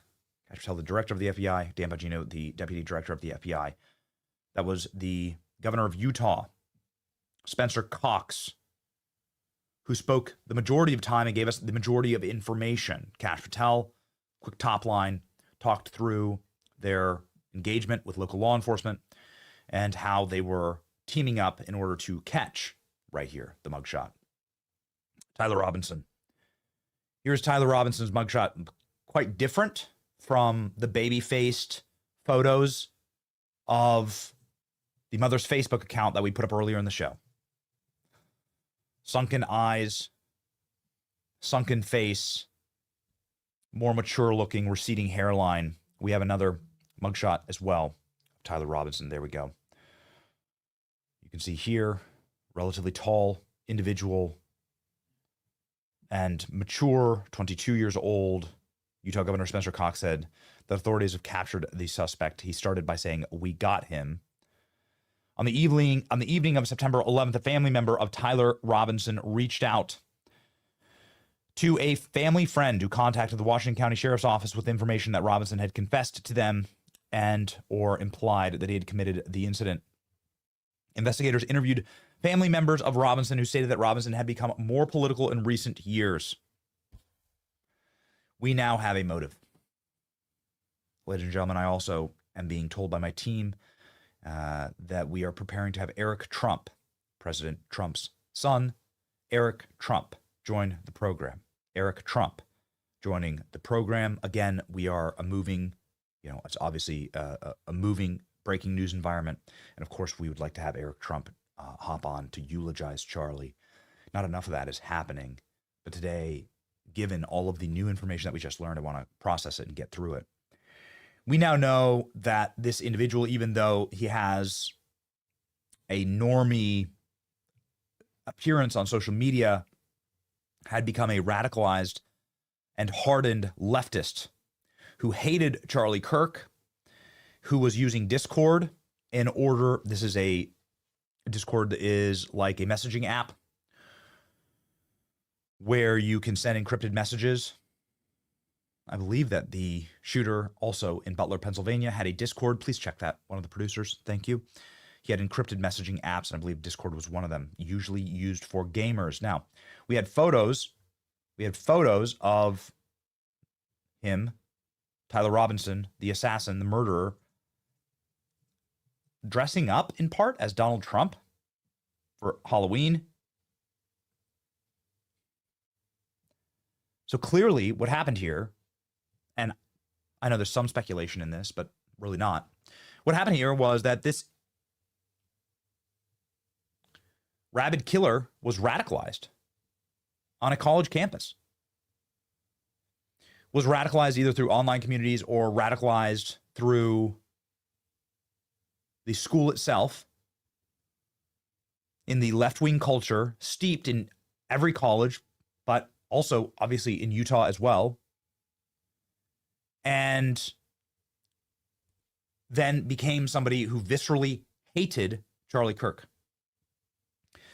Investigators have interviewed family members of Robinson who stated that Robinson had become more political in recent years. The family member referenced a recent incident where Robinson, the killer, came to a dinner prior to the murder of Charlie Kirk. And in that conversation with another family member, Robinson mentioned Charlie Kirk was coming to the university in Utah, and they talked about why they didn't like him and to viewpoints he had. So that Charlie Kirk was spreading hate. I think this is probably the most important clip from what we learned here. Charlie Kirk spreading hate, that the Discord server was used to potentially organize the pickup or drop-off of the firearm. Yes, also Thomas Matthew Crooks used a Discord server as well upon shooting President Trump. In Butler, Pennsylvania, there are some eerie similarities. It's not one-to-one, but there are eerie similarities. But then most likely the biggest bombshell is one that we already knew based on prior reporting, was that there was political iconography carved into the bullet casings on the firearm. Now, the initial reports was that they were transgender ideology. The reality, according to the governor of Utah, was that it was anti-fascist, meaning Antifa. So, hey, fascist, catch. Antifa, of course, is a left-wing terrorist group that terrorizes and is funded by left-wing dark money groups. All of them should be charged in a massive RICO case. Anybody who's ever given $1 to Antifa or any dollars that have ever ended up in an Antifa coffer, they should be also charged here. Antifa should be rounded up as a terrorist organization, a domestic terrorist organization. They have proven this time and time again. An open and complete insurrection against our nation, law and rule of order. And now they have their messaging written, confirmed by the governor, on a bullet that struck and killed Charlie Kirk. Ladies and gentlemen, I want to play you that moment here. And again, we will be going to Eric Trump very soon. Eric Trump, ladies and gentlemen, very soon, live on our programming. Here is the governor of Utah confirming that this was a political assassination. This isn't somebody losing their mind. This was a targeted political assassination. Here we go. Good morning, ladies and gentlemen. We got him. On the evening of September 11th, a family member of Tyler Robinson reached out to a family friend who contacted the Washington County Sheriff's Office with information that Robinson had confessed to them or implied that he had committed the incident. This information was relayed to the Utah County Sheriff's Office and scene investigators at Utah Valley University. This information was also conveyed to the FBI. Investigators reviewed additional video footage from UVU surveillance and identified Robinson arriving on UVU campus in a gray Dodge Challenger at approximately 8:29 a.m. on September 10th. In which he is observed on video in a plain maroon t-shirt, light-colored shorts, a black hat with a white logo, and light-colored shoes. When encountered in person by investigators in Washington County on September 12th, in the early morning hours, Robinson was observed in consistent clothing with those surveillance images.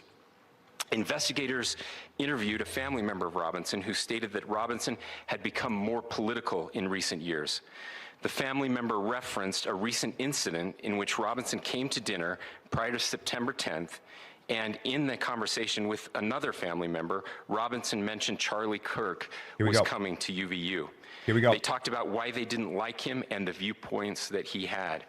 The family member also stated Kirk was full of hate and spreading hate. Okay, how did that happen? Forgive me, I'm going to pause this for a moment because this is critical information that we didn't know. We actually, because of leaks and because of articles in the Wall Street Journal and also some of the reporting online, we knew that there was political iconography carved and written into the bullets. We knew that there was anti-fascist messaging that was carved into the bullets that were targeting Charlie Kirk and that took his life in a political assassination murder. What we did not have was any motive or insight into who the individual was. Late into the small hours of the evening last night, all we had was very blurry images from security cameras. And so now this is the first moment that we are seeing actual motive, that this shooter, Tyler Robinson, hated Charlie Kirk, thought he was spreading hate, described him how they disliked him, described Charlie Kirk's next steps and where he was going to go, premeditation. So this is the first insight into, yes, this is a hate crime, this is a targeted hate crime. Something happened to Tyler Robinson that took him from, and I don't know the voter registration of his parents, but his parents are a 27-year sheriff's deputy in Utah. Is that really like left-wing extreme? I don't know. Mother does work for disabled care, so I'm not sure. I don't know. State funding, a lot of those places get steeped in left-wing ideology, but my assumption is that upon acceptance, and we have his video, his acceptance video here. This is the only video that we have of him talking on camera. My assumption is that he went to college.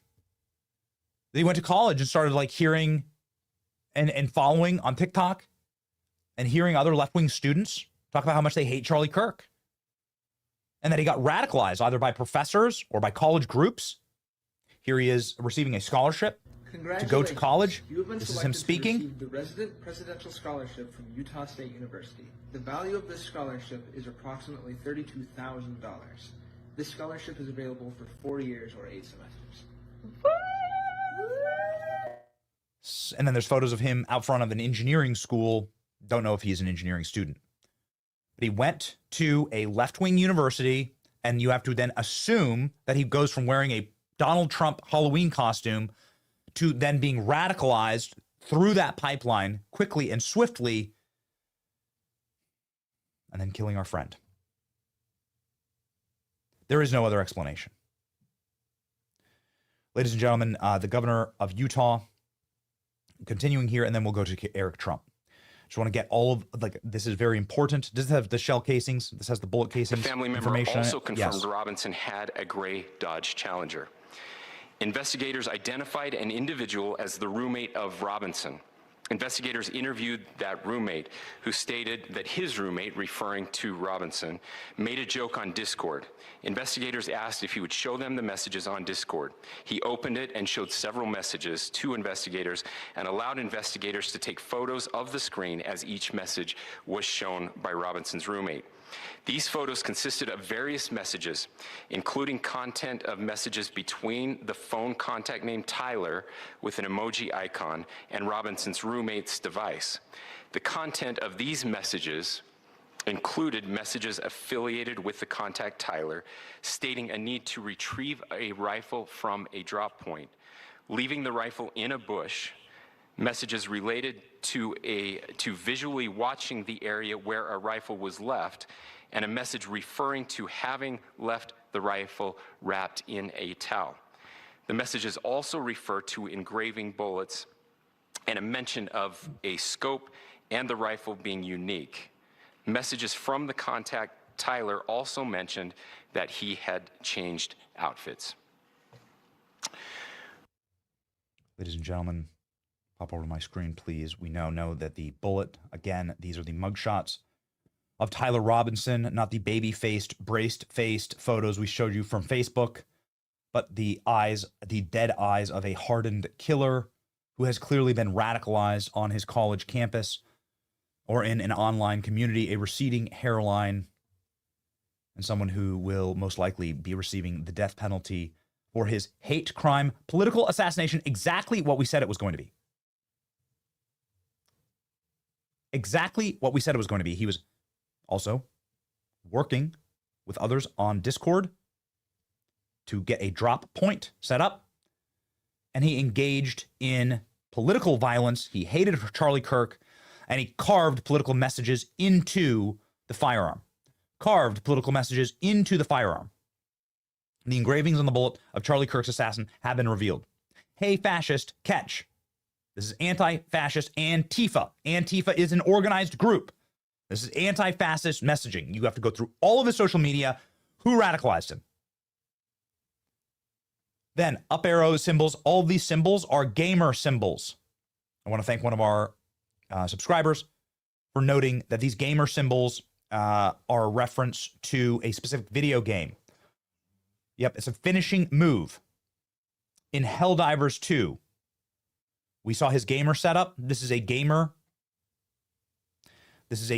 move.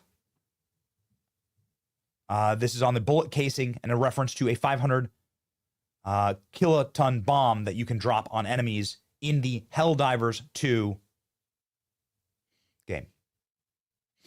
So that's what that means. The second one read, "Oh, Bella, ciao, Bella, ciao, Bella, ciao, ciao, ciao." So goodbye, goodbye, goodbye. Goodbye, right? In Italian, "You're gay," LMAO. So that's what's going on here, ladies and gentlemen. Somebody that knew Charlie Kirk like a brother and joins our show live now. A man who, I mean, it's been said that Charlie Kirk is like the fourth Trump boy. Somebody who I've witnessed myself, the president, call Charlie Kirk. He's like a son to me. Joining us now, President Trump's son, Eric Trump, live.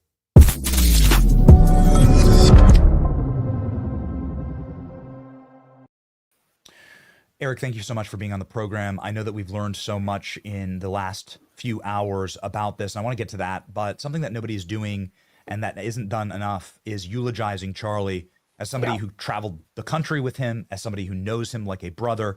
I want to just give you the floor and give you an opportunity to speak to everyone about who Charlie was and what message his life brought to the world. So rewind 10 years, Benny. He comes into Trump Tower. I'll never forget this. We're sitting in a conference room on the 25th floor of Trump Tower, and he's this, I don't know, a 21-year-old kid. And he comes up to me and he goes, "This is what I want to do on college campuses. This is how I want to be involved in the campaign."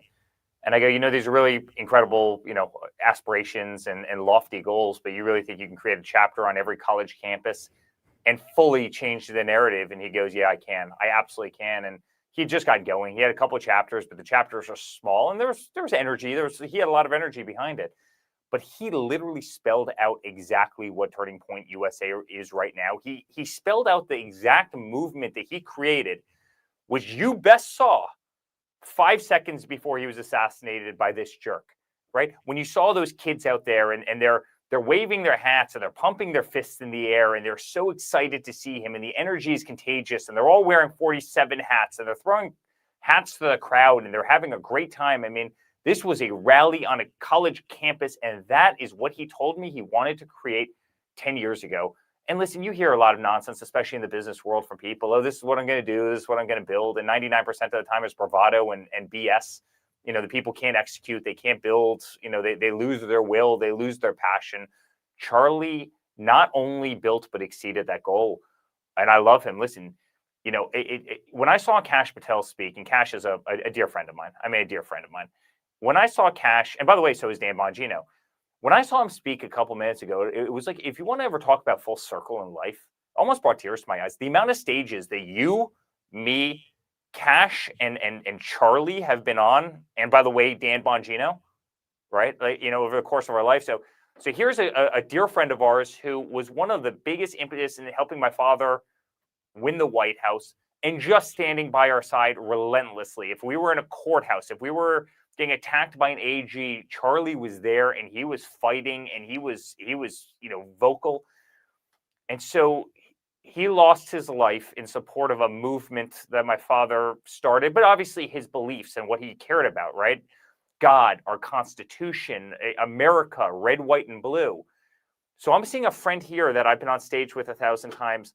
I'm seeing another dear friend that's been on the same stage as Charlie and I and you up there as FBI director, who's trying to hold it together as he's piecing together the timeline of how he found his buddy's killer. You know, and now Cash runs the FBI, and then you see Bongino, who again was a friend of Charlie's and a friend of mine and a friend of yours. And you want to just talk about this weird small world. Like, you never thought that this is how, at least I never thought, and it didn't hit me until 2 seconds ago, that this is how the United States worked. Normally you had some freaking bureaucrat who wore some suit, who carried some freaking revolver, who was a political, you know, who didn't give a crap about the other, you know, the person at the end of that rifle barrel. And yet you see all these worlds of heart and soul collide, where it's just, we're all fighting for the same thing. We're fighting for country. We're fighting for what Charlie believed in. We're fighting for friendship. It's so damn real. It's so damn raw. It's so uniquely personal to all of us, based on how well you and I and all of us know these characters and the fight that we've been in this entire time. And man, it's crazy. I mean, you couldn't write this in a book. You really couldn't. I know you have some breaking news, and so I want to get to that. You do have a new book out, and my producers are telling me that you want to announce something about your new book, and you've been on a book tour, and you want to take this moment to break news about something that you've decided about your book that details, I'm sure Charlie's in it, that details your relationship with your father in the last few years and your front seat to this American moment. Please, Eric, the floor is yours. So, Benny, I started working on this 3 years ago. I started working on it before Butler. It was after they tried to impeach my father twice. The Russia hoax that I was at the center of, because I was the one that was getting the call from the old FBI saying, hey, I hear you have secret servers in the basement of Trump Tower, right? Then they tried to gag my father. They got rid of his freedom of speech. They took him off of Facebook and Twitter and Instagram. They took him off the ballot of Maine and Colorado. They went after our Supreme Court justices. They raided, you know, our home. They raided Mar-a-Lago. I became the most subpoenaed person in American history. I got 112 subpoenas in a short period of time. They tried to lock my father up. They tried to imprison all of us. They tried to bankrupt our family. And I started working on this book called Under Siege, right? And I named the book Before Butler, Pennsylvania, right? It's what they wanted to do. They wanted to kill us in any way possible. They wanted to kill my father. They wanted to eliminate our family. They wanted to strip his voice. They wanted to bankrupt us, right? And they would do anything to get to that goal. They wanted to make sure the Make America Great Again movement was dead, and it was quashed, and its leader was gone, and the children of the leader were imprisoned and hated each other and had no voice and had no money, and we were extinguished forever. And that's how I came up with Under Siege. And then something happened, and it's called Butler, Pennsylvania, where they tried to extinguish my father's life on that stage, and by the grace of God, they didn't succeed. And then 2 months later, they tried to kill him again at a golf course in West Palm Beach, Florida, a course I run every single day. And every single day, the title Under Siege became more fitting as to what the radical left lunatics were trying to do to our family, what the movement that we created, and it's a movement of good. It's exactly what Charlie epitomized. And I launched it on literally Wednesday of this week. I announced this book, and you better believe New York Times and everybody's going to do everything they can to quash what I'm trying to do, because it is so raw and so damn powerful. And I do not hold back, and I give every inside story about the corruption. And then 2 days later, literally 2 days later after I announced this book, you know, we're all watching, and we see exactly what happened to Charlie. That is us being under siege, Benny. That is our party. That is our movement. That is God being under siege. That's our Constitution being under siege. That's our American flag being under siege. That's the family unit in this country being under siege. Yes. That's our democracy being under siege. Everything that we love, everything that we fought for, it's every one of those college kids that's indoctrinated. It's all of them being under siege. It's the revisionist history that they teach in our schools. It's that being under siege. And honestly, if the book came out a day later, I would have included the chapter on Charlie, because there is no better example of all of us being under siege, exactly what I write about so granularly in this book, than what just happened to our dear friend. And so, St. Jude has always been kind of the biggest charity and calling in my life. I fought for kids with pediatric cancer my entire life. They tried to kill me because of it. I want to take a nice part of the proceeds of this book, and I want to invest that in Turning Point, because here's what you and I and all the other people can never allow happen. We cannot allow his mission, to ever die. It won't. We will never allow them to take us off the stage, because that's exactly what they want. They want us to be Joe Biden. They want us to hide in a basement, right? I've been on that stage. You've been on that stage. You're on that stage every day. I'm on that stage every day. Charlie was on that stage every day. My father's out there every day. So is Don, and so many incredible people in this movement. They don't want us to stand on that stage, and that's why they're shooting rifle rounds at us from rooftops. The same time as if we don't stand on that stage, we don't have a damn chance. If we didn't stand on that stage, Benny, Hillary would have steamrolled us. You know why? Because she had $1.5 billion in funds and we had freaking nothing. We were self-funding a campaign out of our back pocket. Us standing on that stage was the only reason my father won in 2016. Us having an impassioned voice and heart and fighting as a family unit was the only reason we won. And that's why they're taking pop shots at everybody, because they want to see us disappear. The reality is they're not going to make us disappear. The reason they're not going to make us disappear is this kind of stuff only further solidifies and concretes and epoxies this movement. It solidifies the movement because everybody realizes that we're on the side of love and God and righteousness. And these lunatics on the radical left are on the side of absolute anarchy, hatred, and destruction of our nation. And so I want to take a nice set of proceeds from this book of all the sales, and it's going to do tremendously well. It's already right at the top in 2 days of Amazon. And I want to donate it back in honor of our friend, back to Turning Point. And literally I came up with this idea as I was walking to the studio right now, and I texted it to you, and he deserves it, man. That guy, you can't replace him. You just can't replace Charlie. And I know I'm being long-winded right now, but somebody asked me the other day, Benny, who replaces Charlie? And I shook my head. It's like, at first he was an unbelievable character, right? But there's certain characters out there. But then he had the wisdom and the smarts. But then he had the following. He had the gravitas. You can't create gravitas. You either have it or you don't, right? But yet he loved politics and the fight so much that it was kind of his hobby as well, right? You saw it. I mean, the guy works 7 days a week.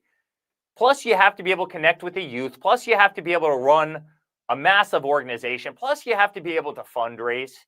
It's like an impossible combination, right? It's if you're a headhunter, like it's a unicorn combination that really only Charlie had. I don't care where in the world I was. I could be on a ranch in Texas, or I could be building a skyscraper in Chicago. And I saw Charlie. It was like the guy was everywhere. It was like Mr. Deeds. He was just, that guy wore through shoes because he worked so damn hard fighting for what we all believe in. And that's why we have to honor him. And so Under Siege, my story that I put my heart and soul into over the last 2 years just came out. And I want to donate a really nice part of this book in Charlie's memory to Turning Point. And he epitomizes everything that I write about right here. What a poignant and wonderful way to remember his legacy. Again, Turning Point USA, link in the description. Now is the time to sign up and cement Charlie's legacy. It's what Charlie would want us to do, is to continue his work. He's laid the foundation. He's built the single most valuable youth activism group in the world. There is no comparison in any nation, anywhere. And now we pick up the mantle. Now we carry forward this that Charlie has so nobly advanced, to the point of giving his life as an American martyr, a Christian martyr, dying, doing what he loved, spreading light into the darkness. Eric has appeared with Charlie so many different times, and now we've seen in this press conference, Eric, what struck Charlie down. It was left-wing radical Antifa political activism. The shooter described how Charlie Kirk was spreading hate and how Charlie Kirk was too divisive to be on the campus, and then inscribed, "Hey, fascist, catch." Now, the term fascist, of course, commonly used to describe you, your family, your father, probably appears in your book many times. Now that we have this confirmed, Eric, I want to get your reaction to the political assassination of the generational leader, Charlie Kirk. How does this kid, I mean, first of all, you watch him read the fact that he got this great scholarship and everything. He's going off to college, and his college is paid for, his education is paid for at a great school. He's got his entire life ahead of him. What's he so angry about? Like, I can't get there. I can't get there in my soul, right? It's, God, this young kid that had his entire life ahead of him, if he just challenged, channeled his energy in the right way. And it boggles my mind what, and the irony of him calling Charlie a fascist and hateful and evil, and yet he's the guy with a 30-06 on top of a roof 200 yards away from a gathering where people are smiling and having fun and cheering and celebrating the greatest nation that God's ever created. I just have such a hard time wrapping my head around all of it. And does he think that those people, as they watch a bullet hit our friend, does he think that that's going to convert those people to become, Democrats the following day? Oh, the guy on the roof, he must be right. His political ideology must be right. No, of course not. It's insane. It's absolutely insane. Again, all that does is just take the amount of people you see online right now and say, hey, I was a Democrat, and I was barely holding on, and I was trying to hold on, and I was just hoping the party would. And honestly, I switched party because this is insane. Benny, the bullets are only going one way in this country. Yes. I saw my father. I was watching with my two children on my lap. One of them's 8th birthday is today. He was 6 at the time, when a bullet nearly took out my father's head, right? Then I got the call, and I drove 50 yards away from the guy as he was getting arrested, Thomas Cook, on 95. My best friend arrested the guy who tried to assassinate my father the second time. I write about it in the book. We were literally, big hobby of mine is actually shooting. We were shooting together. My buddy was a sheriff in the Palm Beach SWAT. He was part of the Palm Beach SWAT team. He was driving south on 95. We had just left each other. And my best friend was the guy who arrested the second guy who tried to kill my father as I drove by him with the guy's hands out the window. And then we see what happened to Steve Scalise. And then we see what almost happened to Kavanaugh. And then we see what happens to Charlie Kirk. I mean, the bullets are only flying one way, and yet I get to hear the nonsense, and I get to watch all these networks every night, post tweets from Nancy Pelosi about, how deeply sorry she is. Yet, when Laura Burbey, proposed the prayer on the floor of the House, they laughed. And yet we get to see these nonsense tweets get posted by every network. I'm sick and tired of it. We're all pissed. You're pissed. Everybody's pissed. We're sad. We're angry. But what is it? I mean, how is it that the decorum is only going one way in this country, and yet we're the ones that are labeled as the fascist? Isn't that kind of ironic? Hey, the Republicans in this country are generally the ones that have the guns. We're the ones that believed in the Second Amendment. They're not doing the shooting. There was data that, ALX, will you please grab it? I saw it. Yes, it's on my timeline right now. Remarkable data that said something like 80% of Republicans say that there is no circumstance upon which you should celebrate somebody's death. And only 30% of Democrats had the same take. It's like the clearest data I've seen yet, Eric, to the radicalization and dehumanization that has happened.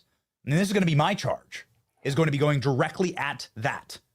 Because there were people celebrating your father getting shot. I mean, some of the biggest celebrities in the world, some of the biggest music acts in the world were saying we need better shooters when your dad got hit in the head with a bullet.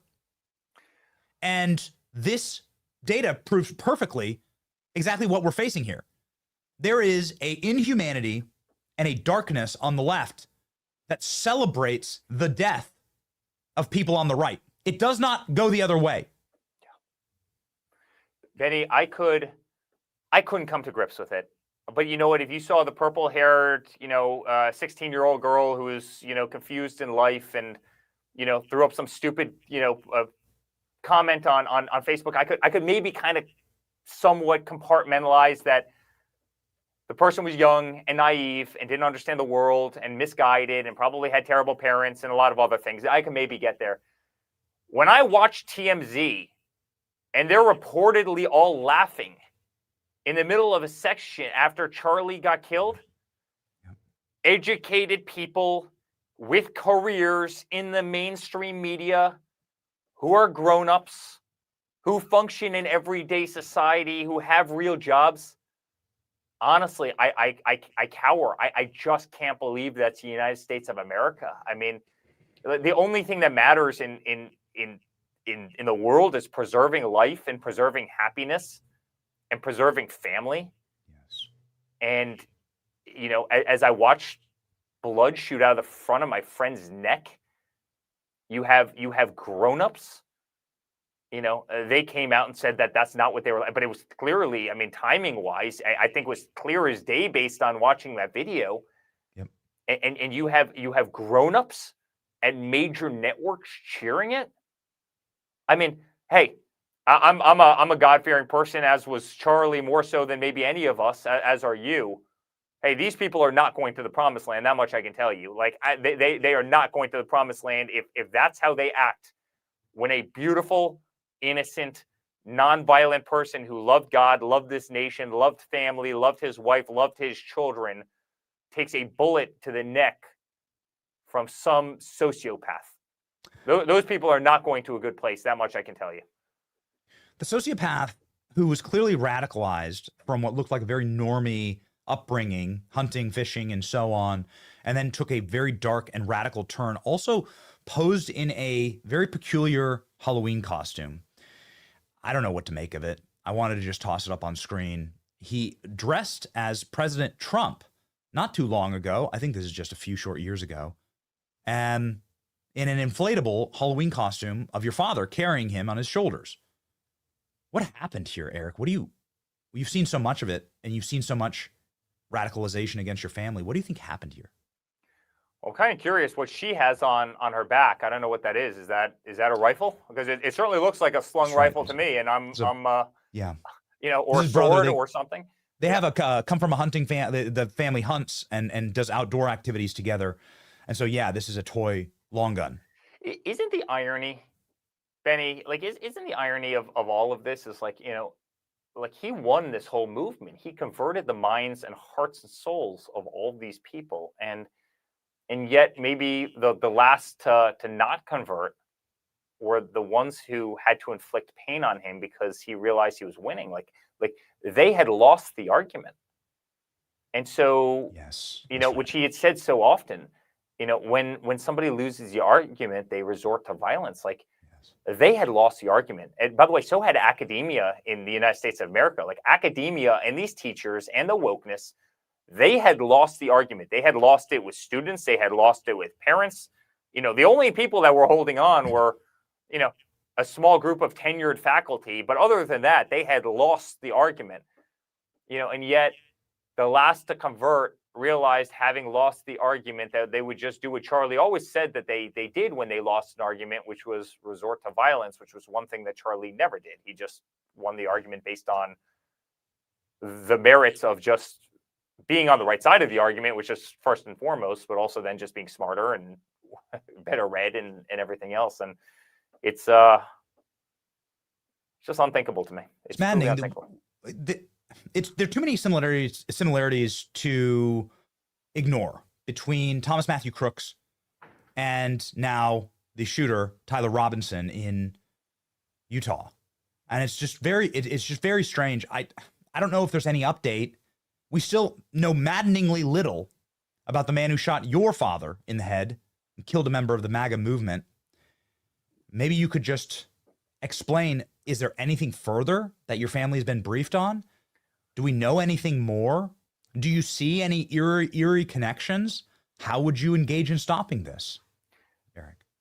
You know, Benny, I write about this a lot in Under Siege because I am not satisfied. And, I write about it a lot, how my father is actually one of the most patient people you've ever met. And, for a whole host of reasons, he said that he's been satisfied by the explanations. And it's probably the first time in my adult life where I just respectfully disagree. And he's got a different set of calculus clearly than I do as a son.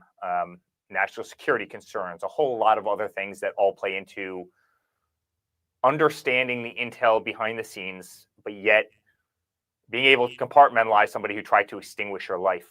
I'm not satisfied, Benny. And I'm not satisfied because, honestly, the FBI was able to get into the phones of every single, 70-year-old lady who walked through the Capitol and took a selfie and destroyed their lives, yet we have one picture of the Butler shooter. We have one, right? I mean, he was cremated, 5 days later? 7 days later? Most family pets aren't cremated in that period of time, yet the guy who tried to extinguish the 45th and very soon to be 47th president, were cremated within days? Never able to get into his multiple phones? No other picture of the guy was ever reported. We know more about the guy from Guatemala who got deported last week than we know about the guy who tried to take out my father. Now, does anybody actually believe if that was the opposite way around? Let's put any other Democrat in there. Do you really believe that the lack of transparency would have been as great as it was here? I'm not freaking satisfied. And I talk about that a lot in Under Siege. We deserve answers. We deserve to know who these people are. We deserve to know what's on their phone. And yet, everybody lawyered up. There is a big clash between all the law enforcement agencies. I know this because the Palm Beach County Sheriff down here is a good friend of mine, in terms of crooks. And obviously, it was partially their jurisdiction. And he tried to get everything, and they wouldn't give him anything. And everybody lawyered up, and everybody got subpoenaed, and nothing was said. And they let time, fade this into oblivion, including by a mainstream media who didn't want to talk about it because it didn't work for their narrative.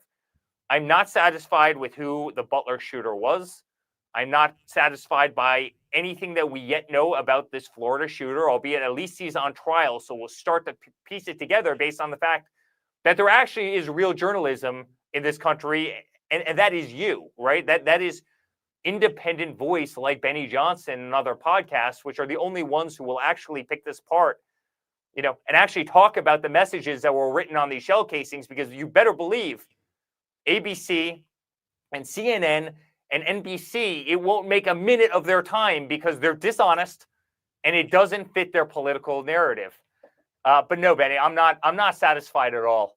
I think there's been a huge injustice that's been done. We know so little about these people. And I can tell you as a son and as a guy who stood on that stage every day and as a guy who's fought the very siege that I write about in this book, you better believe I want answers more than anybody. What accountability does the media have who constantly call you and your family fascists, dictators, Hitler, and then they know that they're messaging to mentally unstable people and weak people and people who are not of right mind? They're lunatics. And they know that what that messaging is saying is you could be a hero. You have nothing else going on in your life. You have no children. You have no chance of happiness. You could be a hero if you just killed Hitler. And as the little we know about Thomas Matthew Crooks, that was where he went. You can read some of his messages on other Discord and other servers. And that style of language radicalized him. Same thing here. Catch, fascist. This individual was radicalized against Charlie Kirk by all of the slanders and libels that they used against Charlie. That messaging is distinct, and it is, in fact, a call to violence. I think they know what they're doing, and they do it to your family every single day. Just thoughts on that? Well, I mean, it's ironic that he used a German rifle called a Mauser K98, right?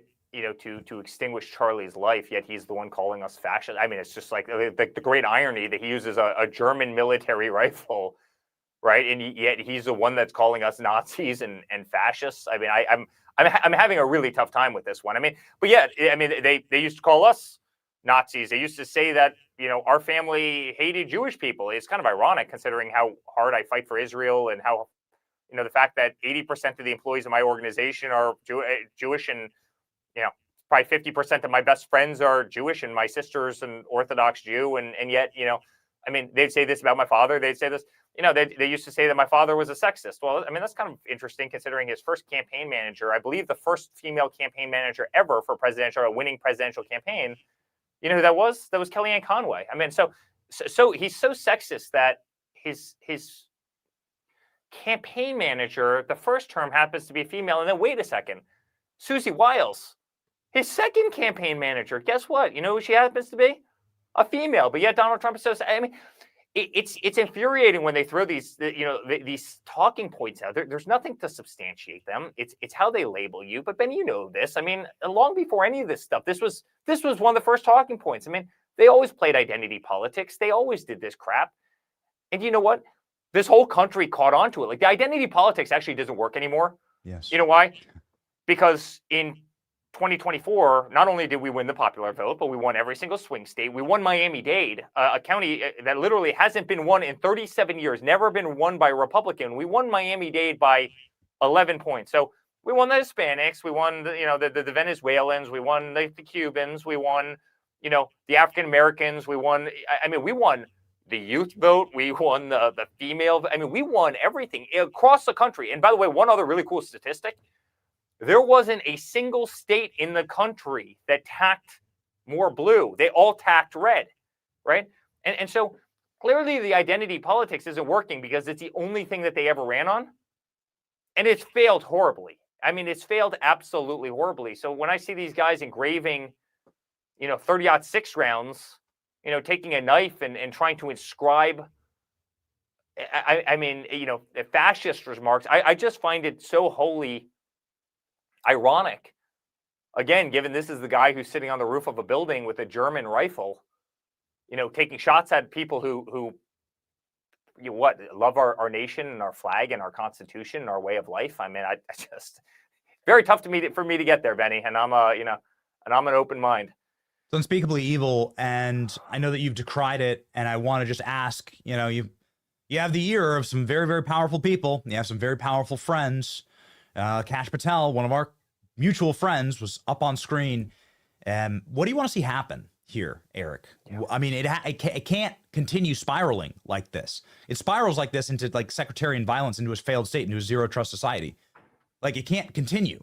Yeah. Some hammer must be dropped. What would you like to see happen? Well, we can't allow it to spiral. We can't allow it to spiral. And by the way, and that's how we win, and that's how we honor Charlie's life, by not allowing it. Yes. To spiral. It's I don't think you would ever want to see this side spiral. It would be the worst thing that could ever potentially happen for this country. And we need to be the people who put our faith in God, who put our faith in the Constitution, who put our faith in the United States of America, and fight for a society that we love. We need to bring the family unit back. You know what? I really, anything's possible in life, but I really question how many of these problems could be solved if you had greater faith in life and you had greater parents in life who were more engaged with their children and had more direction.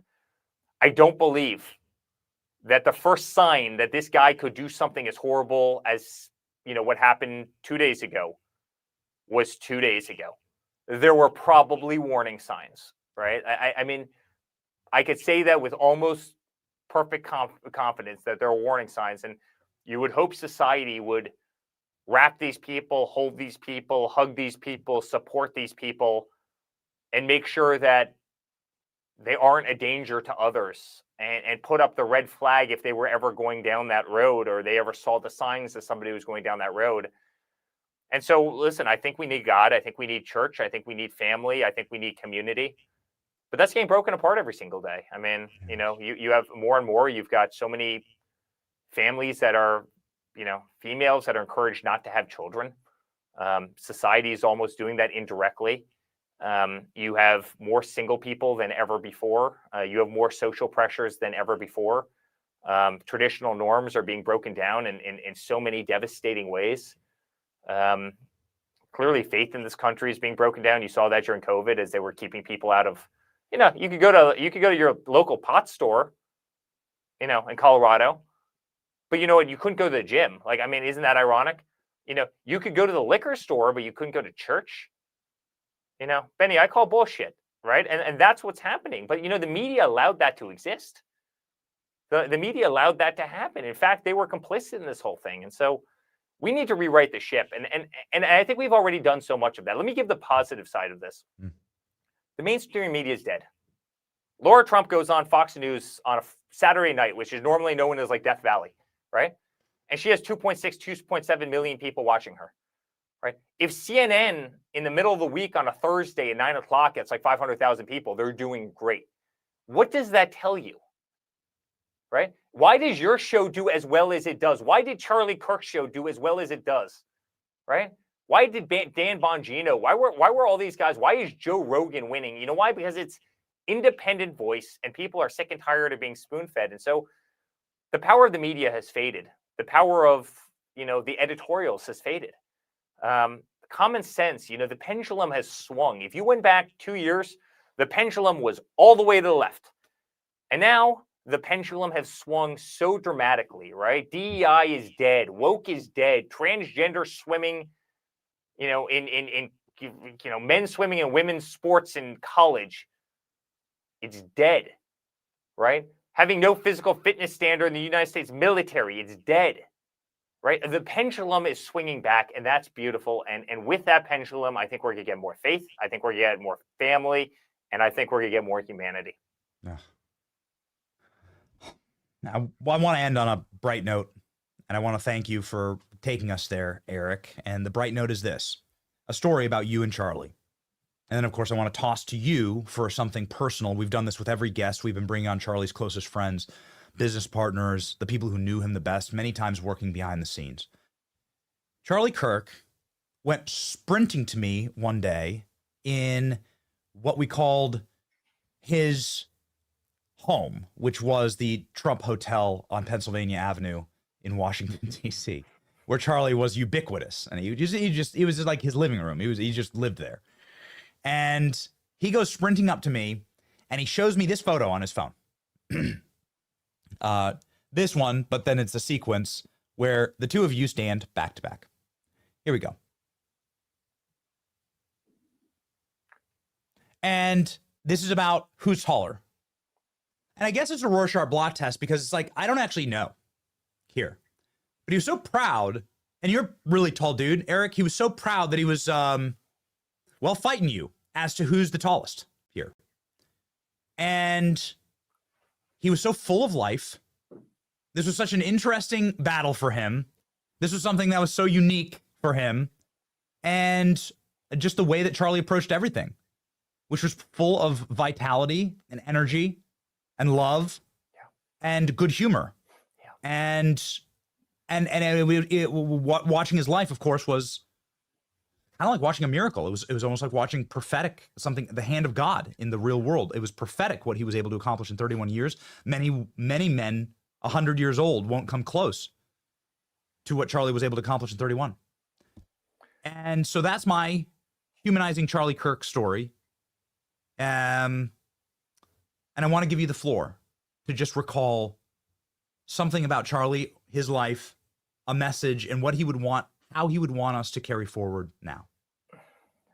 So the first time we ever did this, Charlie and I always did this. You know, who's taller? Who's taller? And I don't know. Charlie, I love you to death. I know you're looking down on Benny and I right now and everybody listening, but I think I got you in this picture, honestly. Like I'm gonna go back to my desk. I'm gonna go draw a little. So buddy, I love you, but I think I have you in this one. But you're taller now, my friend. You know, that was I'll never forget. He calls me up, and my alma mater is Georgetown. You know, it's one of the best schools anywhere in the world. It's also probably one of the most woke. It probably fell Washington D.C. You know, obviously fell to the mob over the period of time, and it's a wonderful school. It's a wonderful place. I loved it, but Charlie goes, let's go back to Georgetown. I'm like, all right, listen, there's a lot of places we can fight, but like, do we really want to fight in Washington, D.C.? It gets us nothing from a vote standpoint. It gets us, he goes, no, let's go back. We'll just have the greatest time. So I'm like, I'm in. So Charlie and I go back. It was set up by the Young Republicans Club. There was like 14 of them. We go showing up in this auditorium. The auditorium is packed. And within, I think the second I open my mouth, all these shirts come off. They're all wearing these like, you know, orange resist shirts or something. And they go walking out of this auditorium, but they didn't make any noise. It was so funny. They did it like silently, and Charlie literally stands up, and I stand up, and we both look at each other, and we start laughing, and we go, in the history of protest, that was single-handedly like the least energetic, least impressive protest ever. And the rest of the audience goes absolutely crazy. And so here we are in the middle of Georgetown's campus, Washington, D.C. It kind of proves my point that Charlie would fight anywhere, anytime, anyhow, at any school, right? I mean, you would think it would be better to go to Penn State and fight on those campuses, right? Because the state that you're actually trying to win, right? I mean, you're not winning Washington, D.C., right? You're not winning against this liberal academia at the time, but he didn't give a damn, Benny. Everywhere he'd go, he wanted to change one mind at a time. He always went into the kind of the lion's den. And I took that first picture at Georgetown. I'll never forget that in the back of my former obviously my alma mater. And we probably did that 20 times since. And he's a wonderful guy. He's a wonderful friend. And I bet he's looking down laughing right now. I truly do. What a beautiful tribute. Yeah. And I know that we'll have many over the next week or so as we remember Charlie Kirk. I just want to remember Charlie Kirk and maybe give you the last word here, Eric, given how you know him so well. What does Charlie want us to do moving forward? What is his charge to us? What would be his message today, Eric, in closing? Continue fighting for this country, continue fighting for family, and continue fighting for God. Very simple. Ladies and gentlemen, a family that fights harder than any that has ever lived in America, the Trump family. Under Siege is the book by Eric Trump, who broke the news today that he will be donating a considerable portion of the proceeds of this book to Turning Point USA in honor and memory of Charlie Kirk, and being there for his family, his beautiful Erica, and their two beautiful children. We are going to gather around Charlie and his family. We're going to protect them. We're going to make sure they want for absolutely nothing. And we're going to make sure that they are protected by prayers, most especially. Ladies and gentlemen, Eric Trump right here on social media, on X. You can follow him. He has 6 million subscribers. Of course, you know Eric Trump. His book is available live now, yes? Live now on Amazon. All Go right. to Amazon, everywhere And else. here's the link. And here's the link, ladies and gentlemen. Thank you, Eric. That was poignant and beautiful. Thank you. Godspeed. Friend. You too.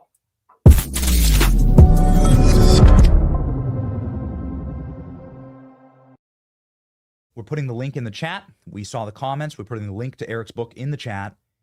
You'll be able to see it in the chat. Also, you'll be able to see it in the description. If it's not already there, it will be appearing in seconds from now. I believe that we have now covered most of the news. This is the headline, ladies and gentlemen, from the New York Post. Evil within. Charlie Kirk's alleged killer, full of hate before shooting, says family friend, "Hey, fascist, catch," found written on a bullet. Full of hate. How does it happen? How does it happen? How do you defeat evil? You defeat evil with good. So this is what we're going to do. And we have 2 videos to share with you that we made. Nay, Alex, I'm just going to check with you. Make sure that we have all of the breaking news, that everything has been covered and everyone is up to date in the chat and in the audience.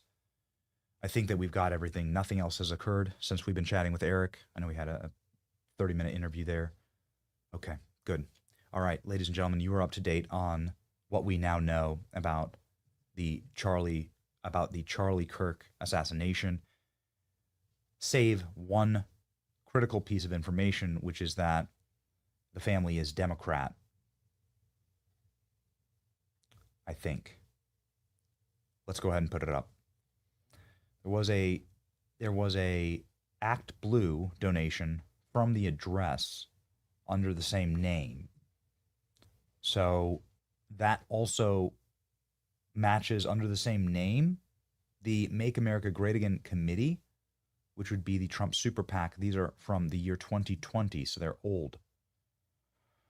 The family are they registered Democrats? Nearly every member of Tyler Robinson's family are registered Republicans. Tyler is not. He does not have a voting record. So I want to just establish this is a breaking news environment. So we're moving along at the speed of breaking news here. He does not have a voting record from what is publicly available. Families are registered Republicans, however. Again, his father was a sheriff. So, or his father worked 27 years for the police department. It's a very strange donation. The donation seems to split. This is the FEC report. This donation is tied to the address that matches his address, his name that matches, of course, and the donations go two separate ways. One to Democrat fraudulent donation superstructure called Act Blue, and then one to President Trump Super PAC. Again, these donations were in the last presidential cycle, 2020, 2 cycles ago. So much has changed since. When did he get accepted to university? Did he get accepted to university and get radicalized? That's my suspicion. So he's very proud that he gets accepted to a university. He gets radicalized by a Discord group, young left-wing women, left-wing teachers, who knows? But it does seem that even 5 years ago in 2020, he was already donating to Democrats, although that donation also matched with a donation to President Trump's super PAC. So very strange, very peculiar. Again, not an enormous amount of sense to be made about it, but it is what it is. All right, ladies and gentlemen, enough of that. I've spent the week staring into darkness. Now let us see the light. Charlie Kirk was my friend and my ally, someone whom we built with, somebody who was regularly on our program, and someone who I was regularly on stage with all across America. He's the single most noble and honorable and upright man I've ever met in my life and had the pleasure to meet and ever will meet. Charlie Kirk is now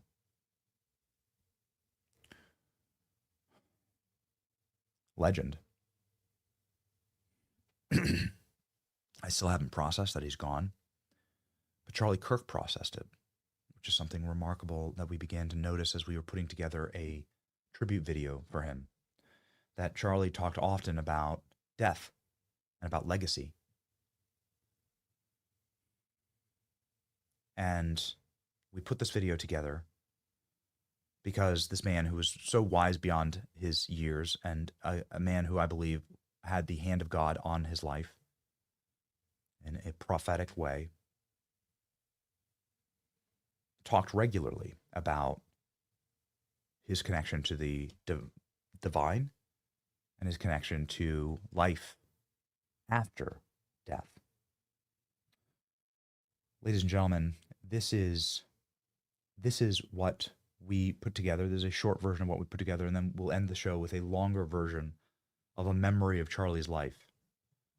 We worked very hard on this in order to capture to our best abilities, poor abilities, and inadequate abilities, the man who Charlie was, and more importantly, what he said to us, what he wanted us to know about his death, because he did speak about death with regularity, Charlie did, and about how there is no death for a Christian. You're simply changing our address. You kill us, you just change our address. There is no death for a Christian. Here is Charlie Kirk in his own words telling us what we should know right now about his killing and about where he is and what he believes. Here we go. How do you want to be remembered? I mean, if I die? Everything just goes away. How would you, if you could be associated with one thing, how would you want to be remembered? I want to be remembered for courage for my faith. That would be the most important thing. Most important thing is my faith in my life. I don't know if you know this, but everyone dies. It's important to remind yourself of that. That you face God, the judge, and he's going to list everything you did wrong in your life. It's going to be a long sentencing hearing for me. Will you get justice, which is hell, because that's what we deserve? mercy, which is less of that, which I'll allow the theologians figure out what that is, or grace.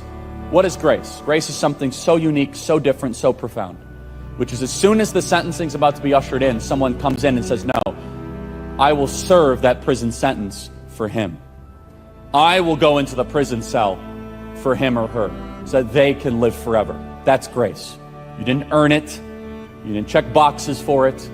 You didn't go park cars for a ministry and that gets you extra points to go to heaven. None of that's true.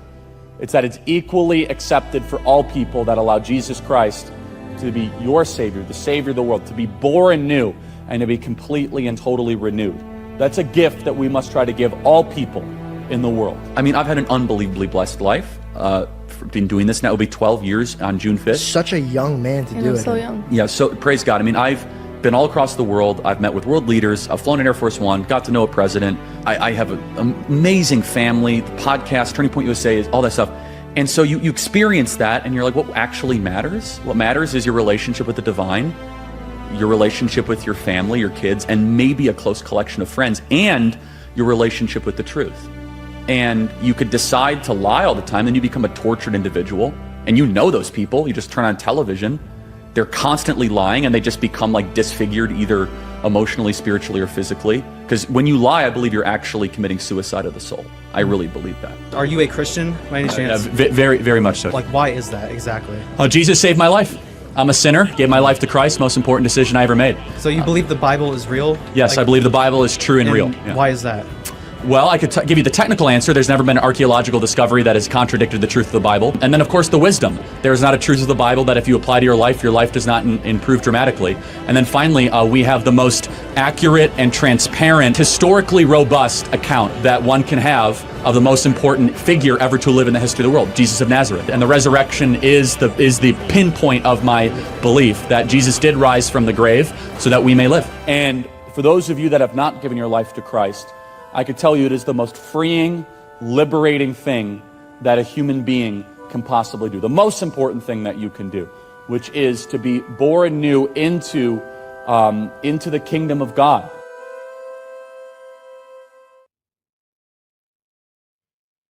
Charlie told us what was going to happen. And he told us that we all die. And he told us that through our faith in Christ and through our life in Christ, that we should have no fear of death. And Charlie had no fear of death.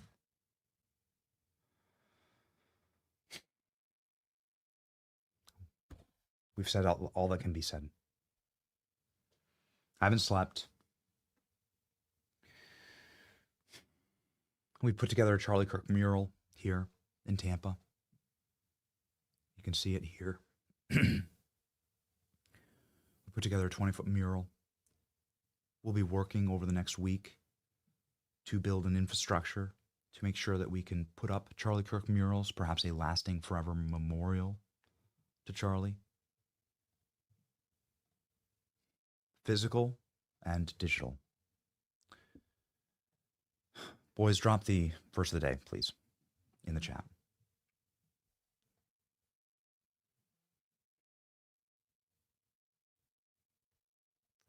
You can't replace Charlie Kirk. You can't. You can't. The best that you can do is in our own poor and inadequate ways to carry forward the mission of his life, which was spreading truth and light into the darkness.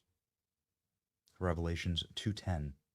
Before we get to the Charlie Kirk video, memorial video that we have compiled of Charlie Kirk's finest moments. I'm sure you will enjoy it as much as we do to end our program. Be faithful until death, and I will give you the crown of life. From Revelations 2:10.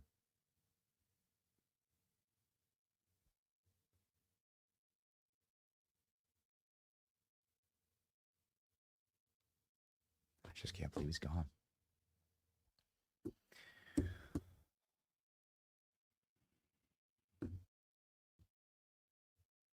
It's been a tough week. I love you. I thank you for supporting us, for carrying us through. I beg of you, be on your knees in prayer for Charlie, his beautiful wife, Erica, and their 2 beautiful children, 3-year-old and a 16-month-old. Those kids are going to know what a legend their father was. We'll see to it that we defend Charlie's legacy with everything that we have in us. Ladies and gentlemen, that starts with remembering what he did here on this earth. And so here is the memorial video that we've put together. This is the first time that we've played it. We've put together that details some of the more profound, beautiful things that Charlie Kirk did and said in his life. I judge a man by his actions and his words. Ladies and gentlemen, in memory of Charlie Kirk. Here we go. I want to be remembered for courage for my faith. That would be the most important thing. The most important thing is my faith in my life.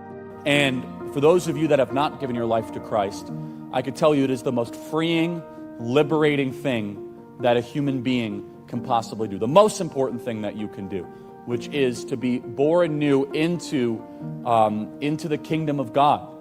And there's a lot of there's a competition right now, and Satan is trying to tell people this doesn't matter. It isn't true. But there is a God who loves you. He loves you enough to give you an opportunity and a chance to be able to live forever in eternal communion with him. I mean, I've had an unbelievably blessed life. Been doing this now, it'll be 12 years on June 5th. Such a young man to do it. So young. Yeah, so praise God. I mean, I've been all across the world. I've met with world leaders. I've flown in Air Force One, got to know a president. Hopefully he becomes president again. We get to, I have an amazing family. The podcast, Turning Point USA, all that stuff. And so you experience that, and you're like, what actually matters? What matters is your relationship with the divine, your relationship with your family, your kids, and maybe a close collection of friends, and your relationship with the truth. Abraham, Jacob, Moses, Samuel, Isaiah, Ananias. The here I am is when legendary things happen in the Bible. 6 people that are some of the most important instruments for God's will here on earth. And I'm just going to close with this. That is my phrase going into 2024 I'm going to use. I hope it is for you as well. Because every single one of you need to say, God, I am willing. Use me. Use me for your purposes. Liberty is God's idea, not man's. When we graduate from high school this coming June, we're handed a diploma. That's also an invoice for hundreds of thousands of dollars that my generation is going to have to pay off through interest, high taxes, and a stagnant economy. We here at SOS Liberty believe that if we do not change the conversation back to us, the kids that are going to have to inherit this debt, that our economy will be stagnant for years to come. And our website, we have really interesting things. We have videos, pictures trying to inspire the youth, SOSLiberty.com, that has a wide variety of youth from all across the country jumping onto our cause. Well, I'm having trouble finding a summer job, as is Mike, in a lot of different regards. A lot of kids are feeling the effects of what we like to call, with the Washington economy, with a lot of debt, plummeting small business, with higher regulation and high taxes. We're just trying to reinstitute the founding principles, free market, fiscal responsibility. SOS Liberty is a nonpartisan. We don't consider this a Republican versus Democrat issue, but rather a generational one. I'm Charlie Kirk, founder of Turning Point USA and Turning Point Action. Together, the largest conservative grassroots organizations in the country. Thanks to our work, I talk to a lot of young people on campuses, at our events, on my radio show, podcast, and social media. Said differently, I visit college campuses so you don't have to. I hear a lot from young people about their hopes, their dreams, and their fears. You see, young people are idealists. They respond to vision. For the past 4 years, they've seen the vision of the Biden-Harris regime. That vision is, you'll own nothing and be happy. Is censorship blocking free speech on campus today? Without a doubt, and it's disproportionately targeted at conservatives, libertarians, Trump supporters, and you name it. There's a disproportionate amount of people at the top that are targeting conservatives, blocking speakers that they disagree with, and they're advancing an agenda that, quite frankly, is very far to the left. See, look how popular Trump is on your campus. How does that make you feel? That's not comedy. that is a 5-alarm fire for Kamala Harris, because she's probably going to lose Pennsylvania. I founded Turning Point USA to tell young people in America that there's a better way than big government and old school corruption. Who is the party of youth and diversity? We are the party of youth and diversity, not the Democrats.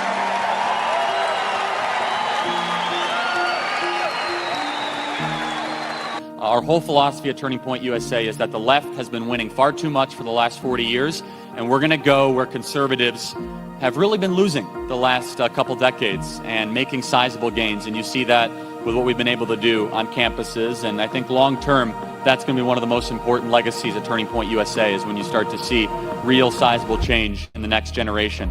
Come up to the mic. Come on. Come up to the mic.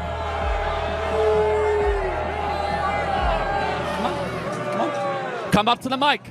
Since you're so smart, show the world how smart you are. We'll give you our mic, not your bullhorn, so come on up. They are not going to let this guy get reelected without the most brutal, drawn-out fight. We're going to have the tech companies getting involved. The media is going to get worse than ever. They're going to be taking down Twitter accounts left and right. Videos on YouTube, they are going to be coming after us. They are going to be following us in the middle of the night. They're going to be breaking into our houses. You think I'm joking? They are going to be violent. That you will not be able to walk the streets of the MAGA hat without your physical health be put in jeopardy. Name 2 times where you Show me you're losing without telling me you're losing. I do not believe that we should be teaching children that white people are bad because of the color of their skin. I think that's repulsive, and it's wrong. That is fine as a belief. No, but that's what goes CRT is. Last question. Does it bother you that there was no primary? No, it doesn't.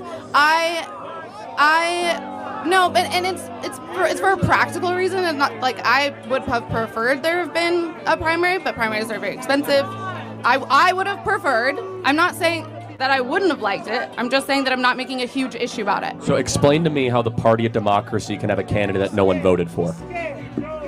Because it's within the rules. It's literally within the rules. Like we can change the rules later if we want. Of course it's within the rules, but like no one voted for her. So how's that democracy? And this is why we're seeing Bobby Kennedy, Elon Musk, Tulsi Gabbard, people that are card-carrying Democrats, vote for Trump and voice support for Trump, because what's happening at the Democrat Party is this very sinister combination. It's a party of censorship, it's a party of war, a party of open borders that is against actual traditional liberal values. I agree. Donald Trump loved his nation so much so that he put all of his business empire on the line so that he would go and take a bullet for you to save America for your kids and grandkids.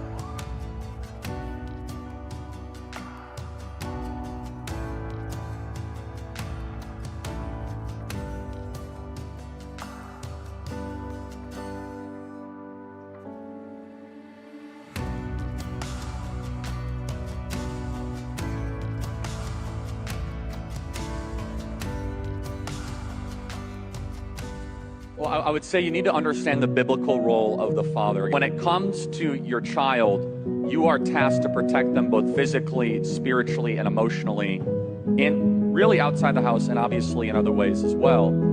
Quality time is everything. You're not above any of the duties or the tasks or the roles. And it comes with a lot of responsibilities. And so, again, I speak very directly to young men. Erica's the, young woman outreach part of this.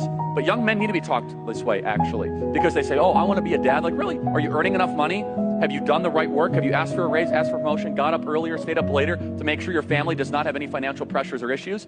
Because here's the one thing I have found. Once you have kids, there is this primal thing that comes into you where if you think you have worked hard before, when you have to go feed a child and provide for a family, you are willing to go to the ends of the earth and push yourself in ways that you never thought possible. And I can tell you I'm super blessed. I have the best wife in the world. We have an amazing life.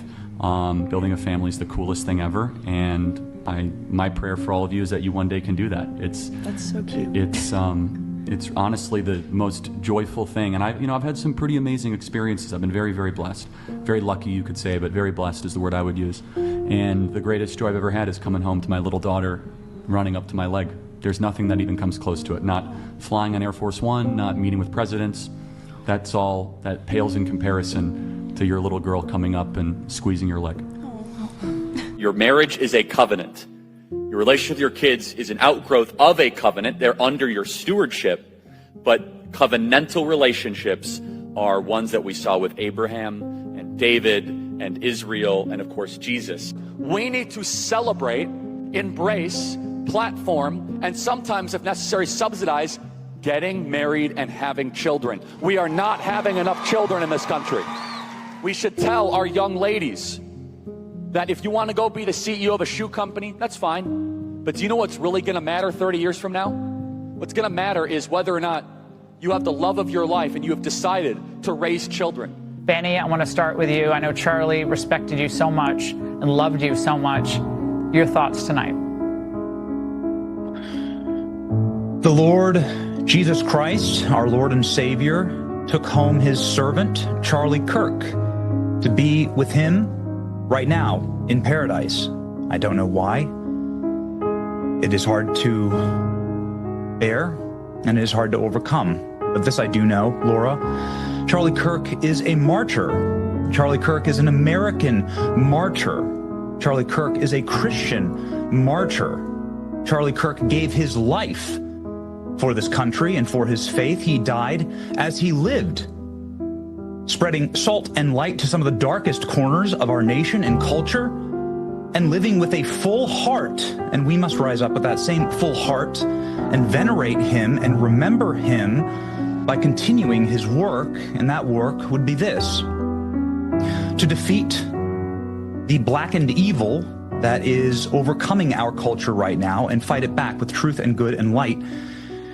Charlie always had a hopeful heart, and he always had a positive outlook. He is the single most honorable and noble, passionate visionary I have ever known or will ever know.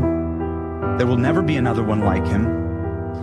God called home his servant today, and we must all set about the work and the business of honoring Charlie by defeating that evil. God help us. This is America's turning point.